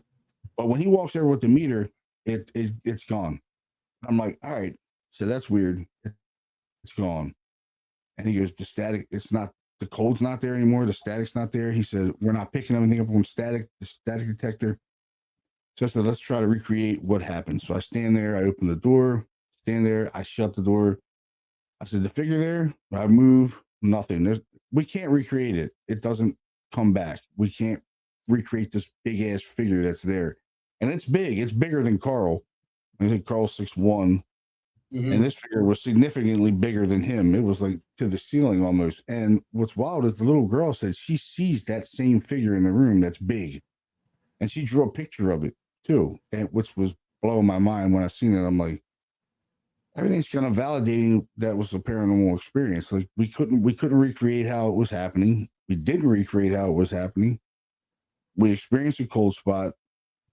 We captured a cold spot on thermal imaging. There was something there. We couldn't see it physically, but the XLS was mapping it out. And I actually scanned around the room with the XLS to see if it was if it was the door or it was off the door or on the door, and it was off the door. It wasn't on the door because I was looking down on it. I looked from the sides, and I'm like, it's not on the door. It's off the door. Like it was almost like when I had the door open, it was behind the door. And when I shut it, that's when it was there. It was weird.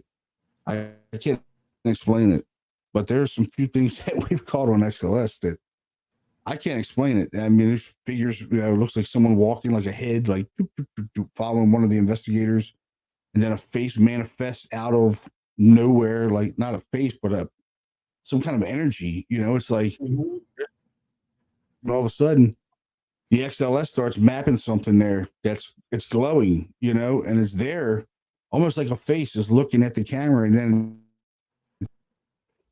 it's gone. I'm like, what the hell is that? I don't know what it is. I can't explain that. I've never seen that before. You know what I mean? Like something appearing from nothing, disappearing into nothing, so I can't explain it. Well, and stuff like that, it's like, when you can't explain something and you try to, and then you're like, maybe there's something here. I don't like saying everything's haunted right away. I would have to get, go there a couple of times, or if something really significantly really does happen, I was like there's some activity here, Yeah, I never go into a place thinking it's haunted. You can't do that. If you do, you're just pumping yourself up. Every little noise. Oh man, did you hear that? Oh man, you're just pumping yourself up to think the place is haunted. You know what I mean? Like you got to go into it with your own mindset of, hey, this stuff happened to me before I can say something's paranormal. I need to experience it. I need to record it and have real validation that this stuff really happened. That's the most important thing, man. I mean, you have to validate it. A lot of people don't take the time to validate what they're experiencing. You know what I mean? Like they'll have a recorder, and maybe it's another investigator on another floor, but you're not checking other things to make sure it's not that investigator. You know what I mean? You got to have multiple recording devices out, cross-checking everything. You could have an investigator outside saying something, and it sounds like a whisper inside the house, and really it's them. So the more recorders you have out static-wise, the more you can validate your experiences of paranormal. That's why I like my camera the best, my night vision cameras. Go out all over the place. Now you hear a whisper, and that has happened in the past with me. You're doing, you're doing so many hours of a review, and then all of a sudden you come across something like, there's something. Oh, this is cool, And then all of a sudden, and now you got the camera. I got some. Okay, I hear somebody talk. I hear something, and then all of a sudden the camera. Like I said, I had a case. It was a private home also. And I'm like, okay, I got something, and I'm looking at my camera. But then I'm like looking back, and I'm playing forward. Was one of the people there leaned over and just like said something. I couldn't hear what it said, Yep. but they said something, and it was like that was it, the whisper. And of course it gets debunked, but then you're like, because you get all excited. As soon as you hear something, you get jump around like, hey, That's just like when you're investigating a place and something happens and you want to investigate, you go, oh my God. They'll whisper, and I'm like, why are you whispering? You don't need to whisper, dude. They're gonna hear you no matter what. Just talk normal. But they'll be, oh my God, you hear that? But then they might think that they called an EVP because they said that. You know what I mean? Like, nah, dude. Talk normal. Yeah. Don't whisper. You don't need to do any of that. Yeah, just talk normal, man. You don't have to whisper or anything because it doesn't matter if you're talking. A lot of times you get EVPs just talking like this, like me and you were talking. And a voice will cut right in while you're talking. That way. Yeah, like they use your reverberal noises they use it to talk. They just want to be part of the conversation. Yeah. You just be talking, me and you'll be talking. Next thing you know, you hear or something like that. He was like, damn, I didn't even hear that. It's Shanley that happened. I forgot who I was with there. We're talking, and I was just regular talking, and then I was, I did a review, and somebody said a joke or something, and you heard a laugh, disembodied laugh in the background, like, oh, they must have liked that joke. Yeah. Yeah, it's amazing that the stuff that they can do, and they harness this energy and this reverberal noises and things like that. Like just using just doing this, rubbing your mic or something. They can use that to create a voice. You know what I mean? Which is amazing how they do it, but it's pretty amazing. Yeah, I like electronic voice phenomena the best of everything. I do like catching stuff on video, but I enjoy doing EVP. Like I do live EVP the whole night. Like I stay plugged in all night. And because I can't hear out of my left ear. I was telling Ron and them, I said, I can't hear anything out of my left ear. But when I put these on, it's like I have hearing in both ears. It's weird. Like I don't even realize that I can't hear out of this ear. It's like right now, it sounds like I can hear out of both ears, but I really can't. I can only hear out of this one. It's really weird. Yeah, it's really weird. When you're missing I'm blind to one eye, so that anytime you're missing a part of your body, it enhances your sight. It enhances your other abilities. Yeah. So it increases your hearing and stuff. Increases you might hear better with that ear or with the other ear, or it just enhances everything. Especially, I know, I'm sensitive, so it enhances my ability to see things also. Ever since I went blind, it helped me out more going blind in one eye than, but yeah, but then you got the other things, So I'm sure I enjoy coming on the podcast and different podcasts and talking to like-minded people. It's good to get other aspects of what other people do when they investigate. You learn a lot from other people too. You learn the mistakes that you make and the mistakes they make, and God knows, man, I've made a shit ton of mistakes over the years. I'm not the greatest thing. That's how you learn. Yeah, I've done a lot of dumb shit when I first started doing this, like provoking things, and I had no idea what I was. What are you doing? I'll go. Yeah, I had no idea what I was. Yeah, I learned see how I investigate nowadays. It's so I go in and I just very calm, and something happens. Yeah. I don't jump up. I react to it, but not like everybody else. Like it's you have to go in, and you go in with a positive attitude, and you get more evidence. Yeah, yeah. It seems to come more to you.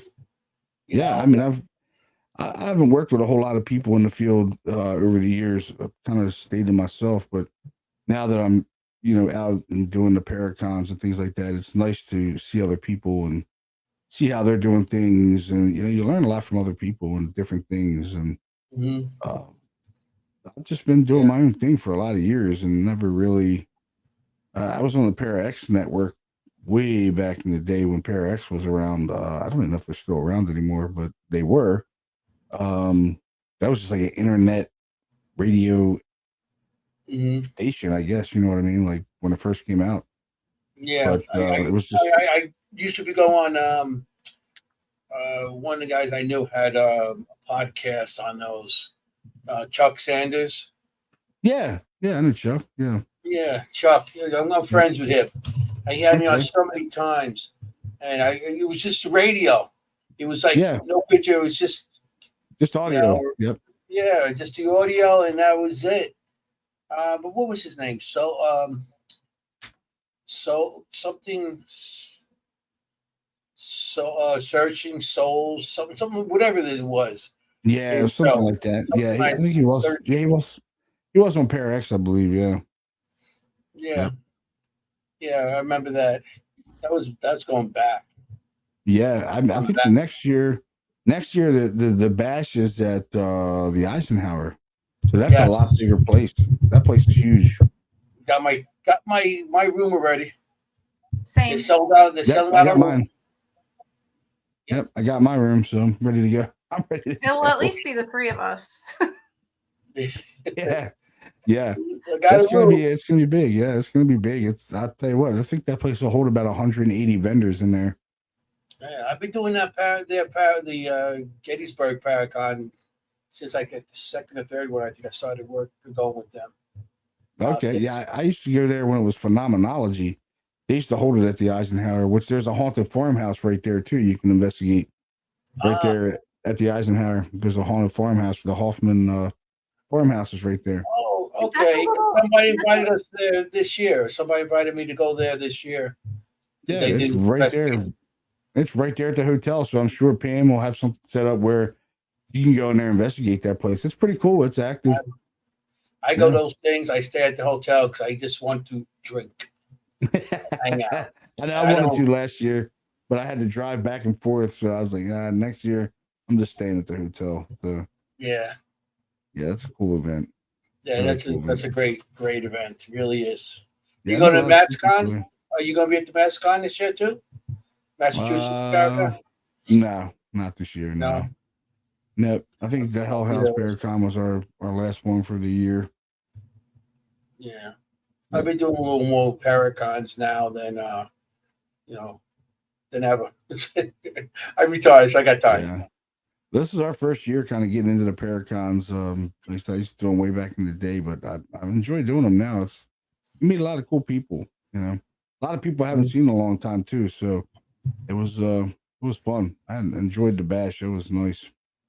Yeah. The Hell House Paracon wasn't too bad. It just was hot as hell. That was it. It was hot, man. It certainly was. We were inside. I was giving out people our postcards. I said, "Here, have a Haps fan." They were using the postcard. It was hot as hell.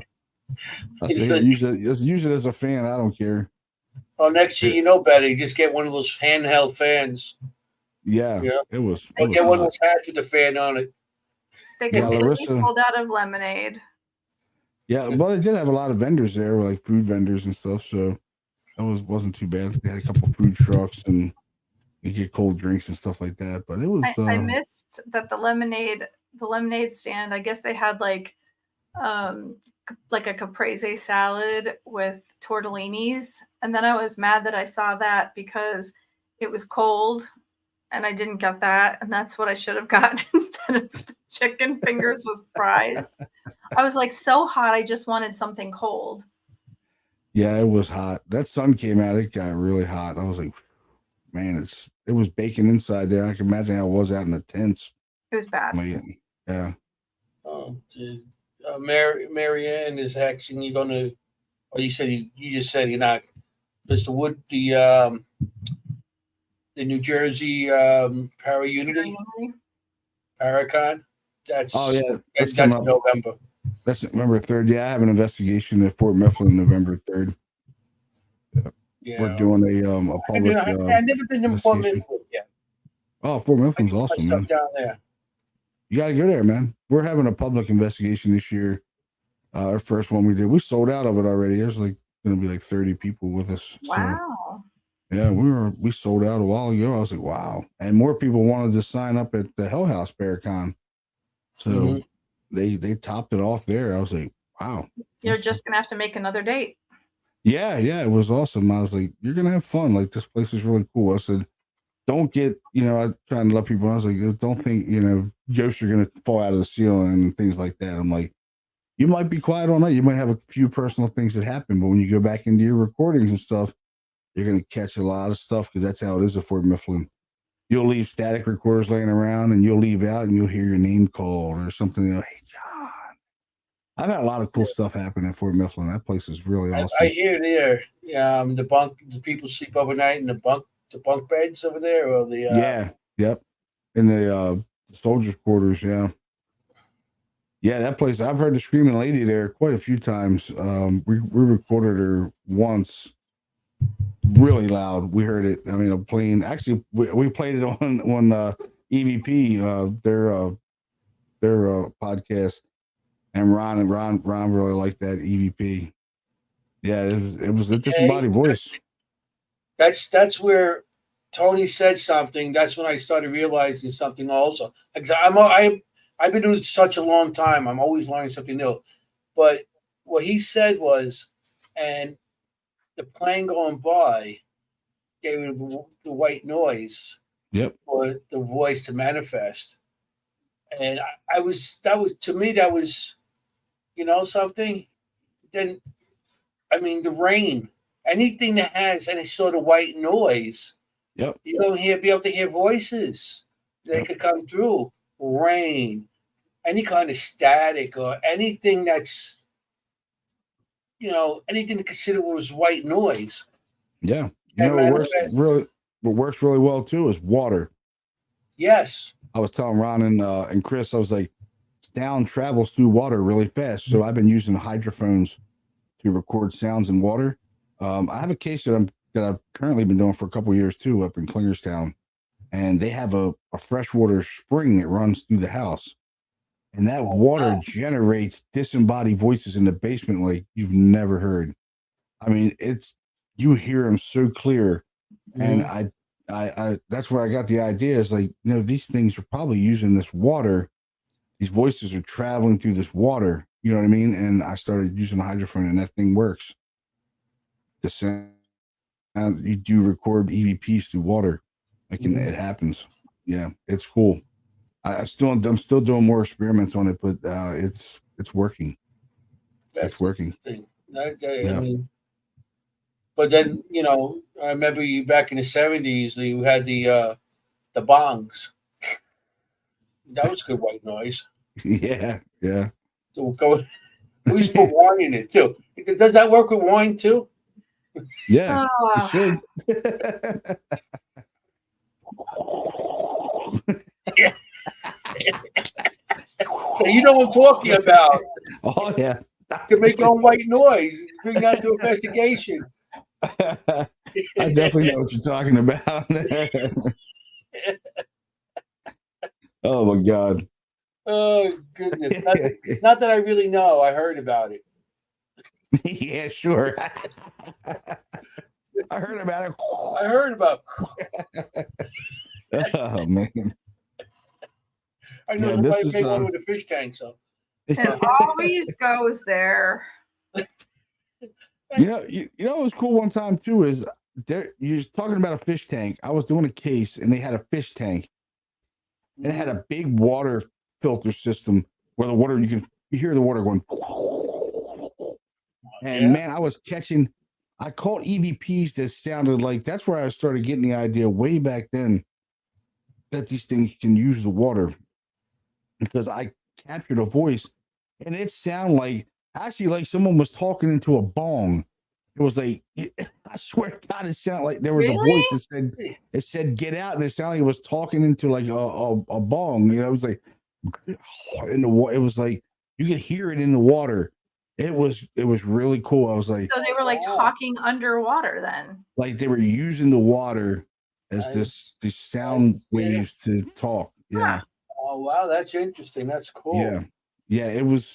It's wild. It's just the stuff that they can do and harness to create voices and move things and just static energy, and it's well beyond what we can comprehend. Well beyond what we can comprehend. Um, I think the thing that Ron's doing with the static com is really interesting. I've never seen that before, which is it's different, and he's getting a lot of really cool, intelligent responses on that, which is a good connection. It's a good connection to what we've all been trying to do for a lot of years. So that's an interesting piece of equipment he's using. I really like that. Really like it. Yeah, it's. I keep on telling him, and him and Lourdes and them, they're getting. I mean, if they got this close this year, I can imagine what they're going to get to by next year. Unbelievable how they got. It's like a phone now. It's coming out so damn clear. It's a good tool. I really like it. I've been listening to some of the stuff that he's put out, and I'm like, pretty awesome, man. Pretty awesome. A lot of listen to intelligent some of the responses. newest stuff that just came out. I don't know if you heard any of the newest stuff, but I've heard a little bit. Yeah, I've heard a little bit. Yeah. Yeah, it's really great. Ron said that was I who said that the plane noise aided the vocal, but Tony and Lourdes were going to say it. I mentioned the Doppler effect and how it had started before it was detectable as it trailed. Yep. And Ron said, "Thank you, Mr. Curley," and dots. That would be dimensions of the supernatural. Someone asked, John, have you investigated White Hill Mansion? No, I've never investigated it. Nope. No.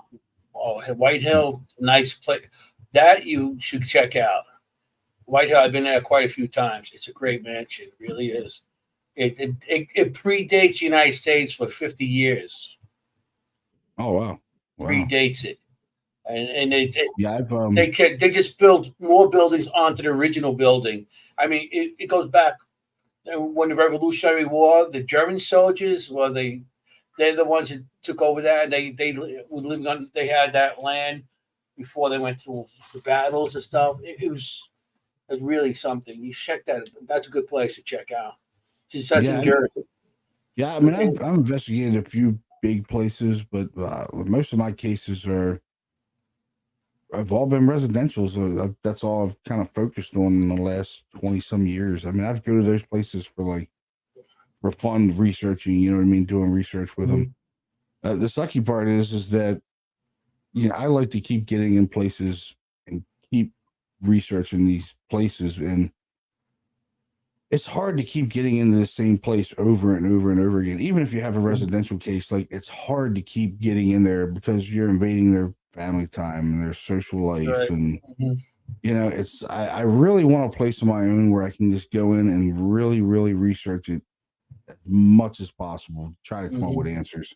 And I had a place like that for a few years, but like I said, it got sold. So I lost it, and it sucks because I really like getting into the nitty gritty of the research of it and trying to figure out why that happened.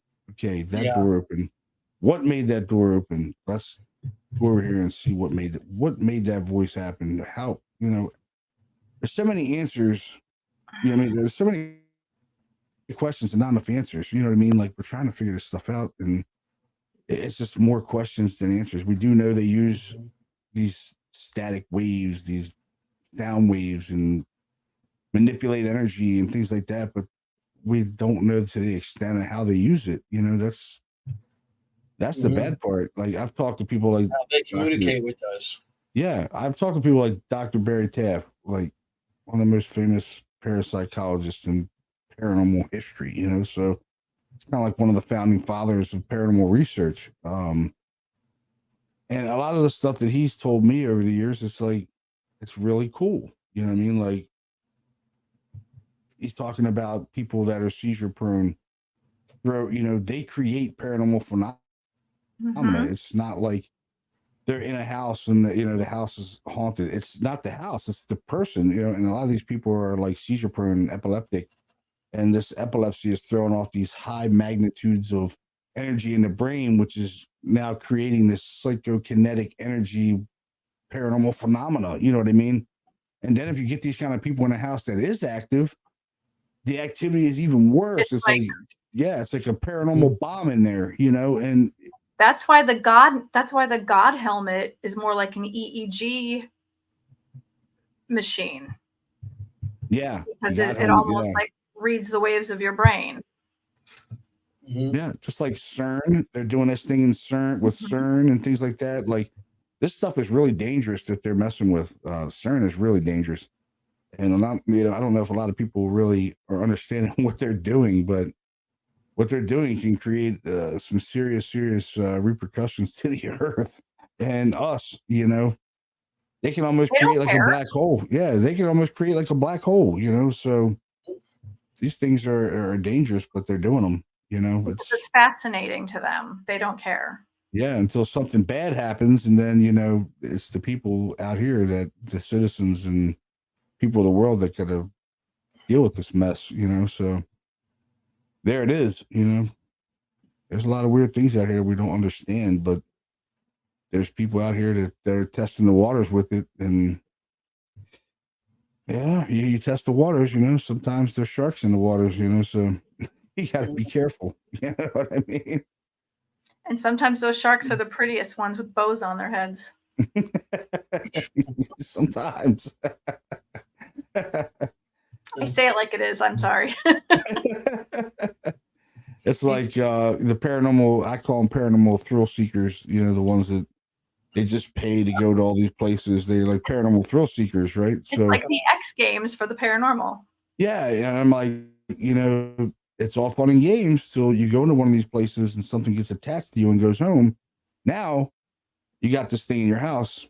You might never get rid of it. You know what I mean? Right. It could be with you for the rest of your life, causing turmoil in your home. You're going to be scared all the time, and everywhere you move, it's going to be following you. This is the risk you take. This is the risk that we all take doing this. Yeah, it's the risk that we take. But if you're going to you're going to be a paranormal thrill seeker. It's funny. I had a guy on my team, and he was on my team for 2 years, and I'm a paranormal investigator. As soon as he actually seen something, I didn't see him no more. He disappeared. It was like, what happened to this guy? Where is he? And he bought thousands and thousands of dollars worth of equipment. He had to have the best. Every time he sees something on one of the shows, he had to have it. And he bought thousands. All of a sudden, he's seen a spirit. We're in Gettysburg. It was a private resident. And all of a sudden, a spirit, he's seen a little girl standing in the corner. And all our stuff was going off. We had the doing with the flashlights, 3 flashlights. Yeah. Yeah. When we do flashlights, we do 3 different colors. And we had red, blue, and black. And that's what we used to tell. Turn on the red one, turn on the blue one, turn on the, and it was going off. All of a sudden, this guy, he seen a spirit in the corner. All of a sudden, he ran out. And they were like, what happened to him? We thought he got sick or something. He was in front of the building. He must smoke like 15 packs of cigarettes. One after another. He was so scared. He went home, and I didn't see him since. So wait, do you think it's because it was a child, or do you think it was because it was an apparition? Because apparition. So not just because a lot of times people are terrified because it's children. Because they're creepy. Little kids are creepy. Yeah, they are. I mean, if I see a little kid on an investigation crawling across the floor with his head spinning, yeah. Is it worse when it's on the wall? Because it's worse when it's on the wall. I mean, on the wall, it doesn't bother me. Ceiling, I think the floor bothers me more because he's getting closer to you. Well, it depends. I mean, if it's on the wall and it's getting closer, then it's on the wall. Or when it's like, la, la, la, la, la, that's weird. Yeah, that's creepy. That's creepy. I had a friend, he lives in a haunted house, and he has 3 kids, but they're all grown now, but they tell me stories of some of the stuff they've seen in the house. They won't let me investigate it, but the oldest son told me that he said they were in the basement one time, and they have a big picture going down the hallway, and as they're walking down the hallway, he can see something in the picture. It's this black thing like hugging the wall, and it's almost like trying to hide from him, but it's hugging the wall, and then it goes up to the ceiling. And he's like, dude, he goes, I didn't want to turn around, but I can see it. He thought it was. He said the thing thought it was hiding from us, but I could see it in the reflection of the picture. No. Yeah, I was like, that's creepy as shit. He's like, yeah, man. He said it was creepy, man. He said it was like hugging the wall, and then it went shoot. It like went up to the ceiling, and I'm like, oh wow. He goes, dude, it was creepy. It was this black thing. He said it was weird, but they That's a experienced all big kinds no of for me. phenomena. I'm sorry. Nothing scares me. I will go sit in a basement in the dark by myself after something's like told me that it's going to kill me. I don't care. That creeps me out. That and little kids like laughing or, you know, that sing-songy stuff. No, that isn't anything crawling on a ceiling or they're like their elbows twist the opposite direction and they're skittering over there. Like, no. The crab walk. Yeah. No. Downstairs, like upside down. No. Okay, Martin. What about the picture from the Amityville with that kid kind of peering out behind the banister that the Warrens took? That's creepy, right? That is creepy. But that's cool. Especially with like the mirror eyes. Yeah, the eyes are like glowing. That's creepy. Do you think that's they were trying to say that they try to say that was fake, but that's not fake. You don't think it's fake? No, I don't think that's fake. I don't think it's fake. No, it doesn't look like it's fake to me. Just because it's behind the banister, you know. Back then it was a little different than now. Yeah, it was harder back then. Back then it was a little harder to fake a picture like that. Yeah. I mean, you double expose things back then. I was hoping you were gonna say yeah. Yeah. I don't think that picture was faked at all. I don't think so either. I just think it was too hard back then with the technology to fake anything like that. So do you guys think that the whole story was like kind of bogus, but that part was real? Like, do you think that there are parts that are not real? Well, the Amityville? Yeah, I think the event really happened. I think it really happened. The whole thing? Yeah, I think the whole thing happened. It's like some people can move into a house and nothing happened, but then there's a certain individual that can move into a house and the shit goes haywire. You know what I mean? It's like they're the CD to the CD player. You know what I mean? The house. Yeah, so I agree with that. There. Yeah, there's something there, and then when that person moves in, their connection to the house is just like an explosion in paranormal phenomena, and then the shit happens. And I think that's where it was with that family. It might have been multiple people that had this kind of connection to that whatever was there, and this boom, there it is, it's happening. Then someone else might move in, nothing happens. The movie made it into a movie, and so I actually spoke. I know the one son from there. Danny. I met him a couple of times. Danny. Chris. The younger one? Yeah. Oh, the younger one. Okay. I know Danny doesn't really talk to anybody. I don't think. Yeah. I'm surprised anybody talks at all. He said that the place, there was activity going on there, but they actually made it they show them when they're going up the stairs, their feet are going like through muddy steps and the bleeding walls, and that's movie. Yeah, that was all movie. But they did have activity that scared the crap out of them. But a lot of the stuff was, the movie. It was a movie. They actually made it into a movie. Yeah, I mean, they have to dramatize it a little bit, but like I understand that the son was. I just want to let you know, Facebook user, that's Marianne Rockland. Marianne, the one I can't say her last name. That's always watching us. Sorry, Marianne. Hi, Marianne. Rockland. So.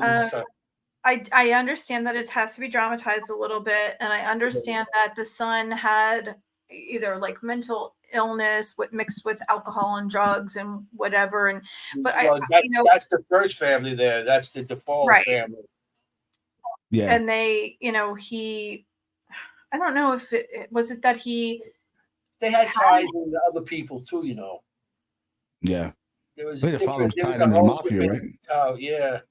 And didn't he have like one of the sisters help, and that's why it wasn't her, or like there was something? But I do believe, like you said, John, that there, either there was like an attachment or there was like negativity, and he had something happen, and it might have been some kind of stuff on the property that also mixed in, and there was a lot there. And then maybe the next family didn't feel anything, and whatever. But yeah. Well, the first family's the foe with the murders. The second family of the Lutzes, they're the one that made the book off. Yeah. And then now the families that have been there, they're not saying any if there's any activity or anything, they're not talking about it. Yeah. And I do also believe in perception and intention as well. You perceive there's nothing there, you don't have any intentions to do anything with ill will, then nothing happens. Yeah. Mm-hmm. It's kind of like you go into a place, right, and you're not expecting something to happen, and it doesn't happen. But if you pay attention to it, that's when you start to experience phenomena. When you really start noticing that the phenomena is happening, then you start noticing, hey, things start to happen more and more and more. I've noticed that in a lot of cases, like it's happened in my own house. Like I'll hear noises, and if I address the noises, then I start hearing more noises and like knocking on the wall or knocking on the door. If I ignore it, then I don't really notice it. You know what I mean? But if you really pay attention to it, you know there's something there, Yeah. For sure. It's there. You just have to pay attention to it. Once they know you're paying attention to it, that's when it starts to really escalate.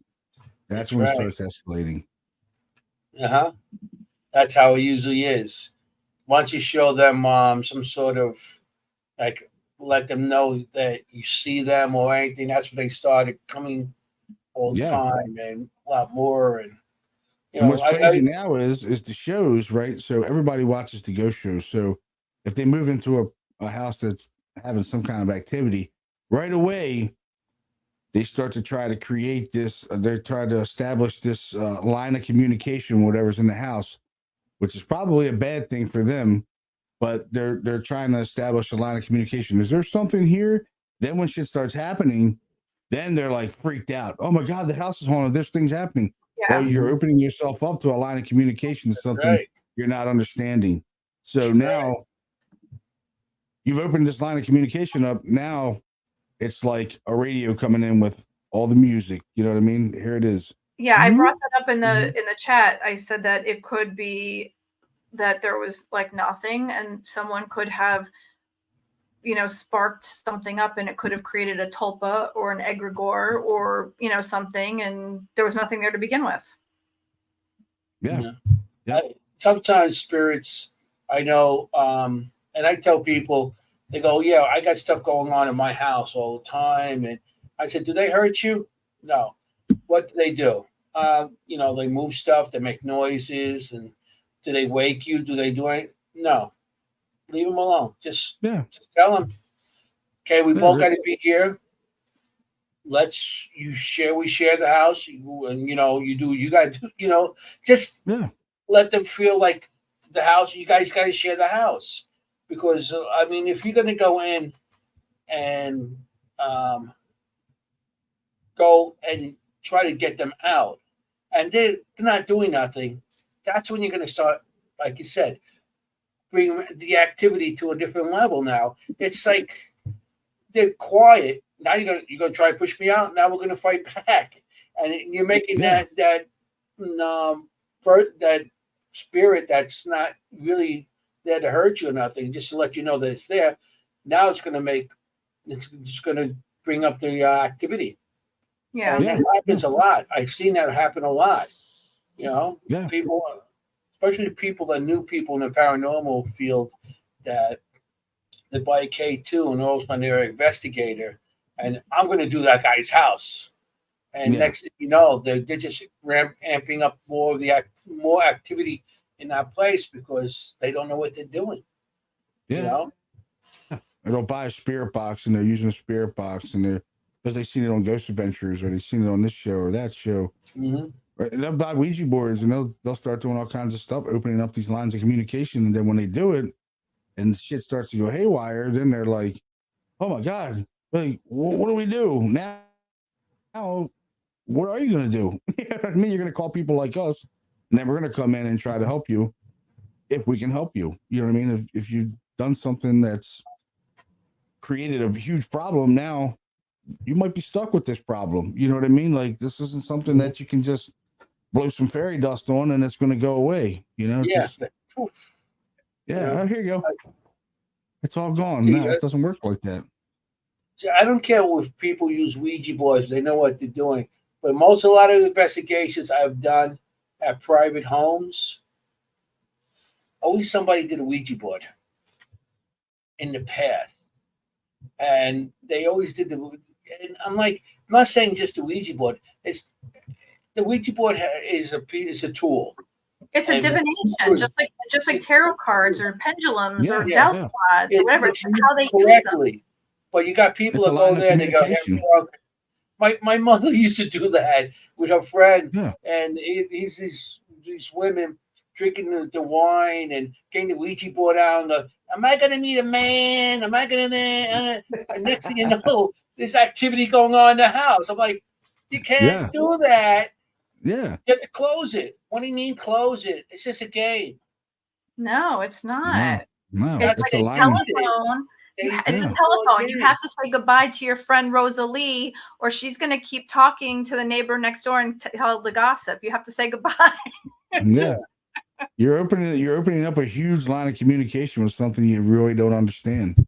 You know, and a lot of people don't understand that. You know, they're like the thrill seekers. That's why I call them paranormal thrill seekers. They pay to go to all these places, and I'm like, you're opening yourself up to something you really don't understand. I said, it's cool to go to these places and experience a paranormal event, but in the same token, something might get a nice attraction to you and follow your ass home. And then what are you going to do then? Yeah. So like talking about this stuff is like the normal stuff. And then using forms of divination or ghost hunting. And I hate using that word. It's like I'm not a ghost hunter. Bambi or something, but like that's like extreme sports. It's like I'm hunting ghosts. It's like wakeboarding or snowboarding in a tube park when you've never done it before. So they're like two totally different things. Don't go tubing or wakeboarding if you've never done it before and expect to not break your ass. Yeah. Stay off the Ouija board if you've never done anything with divination before. Like, do something with someone who knows what they're doing. Yeah. That's my piece. I like when people come up to me and they say, "Oh, you do? I'd like to go with you sometime. I'd like to check it out." I'm like, yeah. I'm thinking about guys. People watch a baseball team on TV. Do you walk up to those guys on the baseball team? "Oh, I like this sport. Can I play a game with you sometime?" When they're pro. Exactly. You know, it doesn't work that way. I don't mind taking you with me, but there's no crying in paranormal. You can't go running out. If you're going to hear something, you're going towards it, not the opposite way. Yeah. And I try. There's no running. I said, if you're running out, you're running into the dark by yourself because I'm not following you. Yeah. You don't understand. We're there, my team or whoever we go with, going to the spirit. I love when people, "Oh yeah, I'll go with you sometime. I'll bring my girlfriends and we could make a night of it." What? No. Yeah, exactly. Yeah. I'll let you know on the next one I'm going on. Wait, are they making you a night of it or the place a night of it? Well, most of the ones that want to go are not something I want to make a night of it. Yeah, it's crazy. It's crazy. I mean, I'm surprised at how many people that are really, really into ghosts and things now. Like when I was a kid, no one was ever into ghosts. Like you never even heard of shit like that. But now, no, you'd be a weirdo. Man, like it's a lot of women that really love the paranormal now, which is surprising. And I'm like, because wow. women are very intuitive. Yeah. Yeah, it's crazy. I see the amount of women that are involved in the paranormal field. It's a lot. It's probably more than men, to be honest. It used to be all men. There is a lot of women at one time. You don't ever hear it's a man's intuition. You hear it's mother's intuition or it's women's intuition. Yeah. Yeah. Yep. It surprises me. I'm like, wow, this is like, but women are braver than men. I think they endure a lot more than men. You know, they get to childbirth and everything else. So, you know. Yeah, exactly. It's like exactly. So we do go through a lot. I had kidney stones, and I can tell you what, that was pretty painful. And the doctor goes, "Well, that's kind of what labor pains feel like, isn't it?" I'm like, dude, if that's what labor feels like, I'm glad I'm not a woman. Oh no, it's worse. It's worse. I was like, oh my God. And he goes, you just got a little taste of pain. I'm like, that wasn't a little taste. That was a lot. That hurt. They're wicked, especially when you pass them yourself. They're bad. Oh, mine got stuck. I almost died. Yeah, mine got stuck in my kidneys, and my kidneys got infected. It was terrible. I stayed a week in the hospital. Yeah, it was bad. I was like, wow, that was the worst pain I've ever experienced. I'm like, I thought I could handle pain, but that was the extreme, you know. They're terrible. Yeah. So what would you like to tell everyone before we leave for the evening? What do you have coming up, or what do you want to, what do you want? What's your shameless plug that we can give you? Yeah. What are you doing? Anything showing, or want to share anything? Your websites, anything? Yeah. We're doing an event in Fort Mifflin, November 3rd, which is sold out, but if some people want to come, we're not going to turn anybody away if they want to have fun. Fort Miflin's in Philadelphia, just in case people don't know. At Fort Miflin's in Philadelphia, it's the fort that saved America. That fort saved America. So it had nothing to do with the men.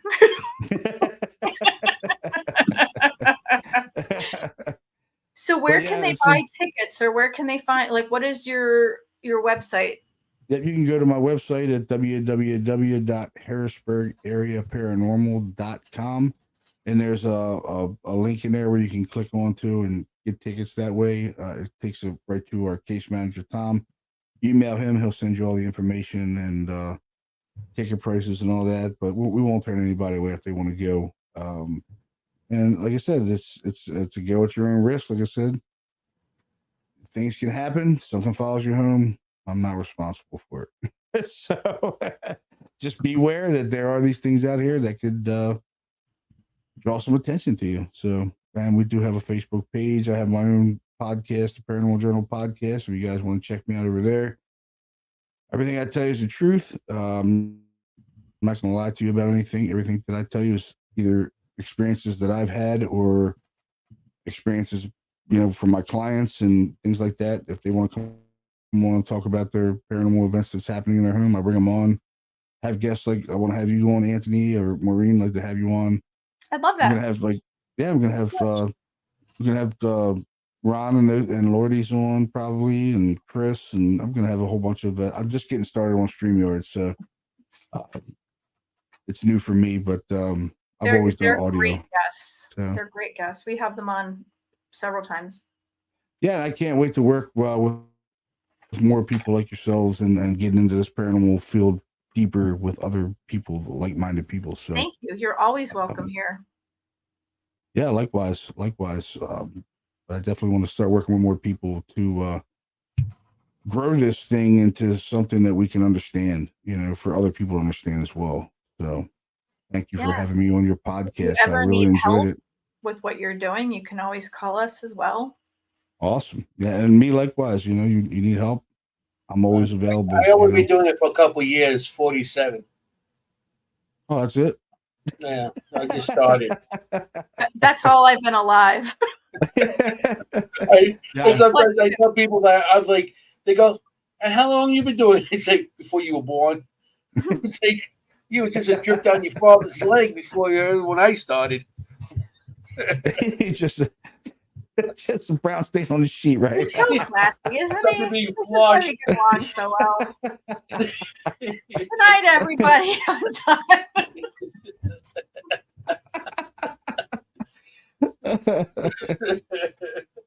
Thanks for having me on, guys. I appreciate it. We thank you so much, John. It was a pleasure. Absolutely. Oh, definitely. I had fun. It was great meeting you in Gettysburg. Yeah. I can't wait to go back, and we definitely all got to do something together. Yeah. I didn't know you were at Hell House, Maureen. I would have said hi to you. I had no idea. I didn't see you at all. Which is I was in the building most of the time. I didn't go out to all the vendors. I think I only went out maybe one time. That was it. But I didn't even see you. Where was your table set up? I didn't have a table. I was actually a guest. I walked around. I talked to Connie and David and Sam and all of my buddies there. I went and talked to Bobby Gallo a little bit, and then I went and listened to Connie for a little while. I listened to the readings there. I had a great reading. Nice. My godfather came out for the very first time, which was amazing because I couldn't wait to hear from him. And let's see. We got to listen to a couple of speakers, and we went back and listened to David and Connie speak for a little while. And then we sat in that little fire pit area in the blazing sun. And oh wow. We walked through the house a couple times because it was much cooler inside actually than it was outside. And then we held on to the tent when Gettysburg Part 2 happened. we helped take the tents down. Yeah. One of our signs got destroyed there. I wound up leaving. I left and Tom was still there, but one of our banners got destroyed. So I'm sorry. I was like, oh well. Yeah, I was like, oh well, it is what it is. Yeah, as soon as that happened, we helped take the tents down, put the chairs up, and then we decided we were going to go to PJ Wellahan's for dinner. We had some beers, and then we came home. It was a wicked storm. Yeah, it was. Yeah, I had a table right across from you, Seekers Club at Paranormal. I was right next to Kayla, and then on the other side of me, John, not John. Dan Class. Brian. Not Brian. I'm kidding. Oh my God. It was Dan Class. Dan Class was on the other side of me. To the right. And Kayla was on my something like that. Yeah. I was on that row there. In the bash. Yeah. Yeah, you were right across from us. Yeah. Yeah, you were just like down because I came over and I talked to you. Yeah, yep. Mm-hmm. Yeah, that was fun, man. I can't wait. I think next year we'll be speaking at that at the bash. I think we'll be doing a lecture there, so which is cool because I like getting out there and telling people the truth about things and educating them and showing them some of the cool evidence we've caught. We've caught some really cool stuff. So I like hearing different people's perspectives and hearing what different people had to say, and it's nice to hear from different people. Not the same over and over and over and over again. Yeah. I like hearing other people's stories, but I don't like people that are full of shit. That drives me crazy. That drives me crazy. I love when people come up to you. Right there. Yeah, people that are full of shit, they're not gonna like me. I can tell you that right now. I like you already. I don't like people that are full of shit. If you're honest and you're truthful about everything, I'm gonna love you. But if you're full of shit, I'm not gonna like you too much, and you might not like me. So no, I like that. Yeah. And if you get a chance, if Ron and Lourdes are there with their Staticom, yeah. Oh, you never heard that stuff yet? No, I haven't been in person and heard it, but I want to do something with everybody, with EVP. I want to do all those guys, and with Lourdes and Ron and Chris and everybody, Tony and stuff. I definitely want to do it. It's really cool. It's amazing. Do some kind of case with them. I do have some places that I can go to that I've been investigating for years. So, and the whole team is great people. I mean, I got the chance when Tony Cherie came in. I was with them and with Ryan Lourdes, and we did investigation. And then Chris invited us down to Trans Allegheny. I did Trans Allegheny with Chris and Audra. So I got a chance to work with everybody on that team, which was it was nice, and they're all good people. All good people. Yeah, they are. They're very nice people. Yeah, it was cool to meet Chris and Ron and Lourdes and Cherie at the up there. It was great. Yeah, all of them are wonderful people. Oh yeah. Just fun times we're gonna all have. So we got somebody else coming on after us. So anything else you have to share with anybody? Anything else you want to share before we have to leave? Or you all share it out? Is this when you batch next year? If you guys want to come out? Yeah. Just I don't want to cuss anybody out, but you're full of shit. Don't come near me. Well, we'll keep in touch with you. Oh, definitely. Yes. And thank you for being with us. Again, you're welcome anytime. Thank you. I enjoyed the podcast. It was great. Thank you, guys. Thanks for being here with us. So, guys, Thursday nights, 7:30 to 9:30 p.m. Eastern Standard Time. Next week, we have the wickedly beautiful and talented Connie Koenig with us.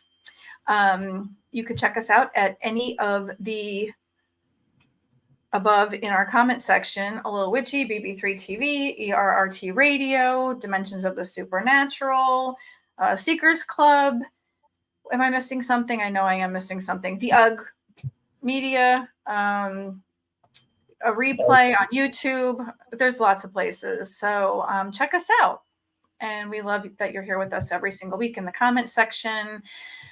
This is Dimensions of the Supernatural. I am Maureen Grodzinski. We have John Curley with us. And as usual, my great co-host, Anthony Simonelli. Hey, I just want to say, be safe out there. We want to look for ghosts. We don't want to be a ghost. You want to know something? Forget about it. Hey. Peace out, guys.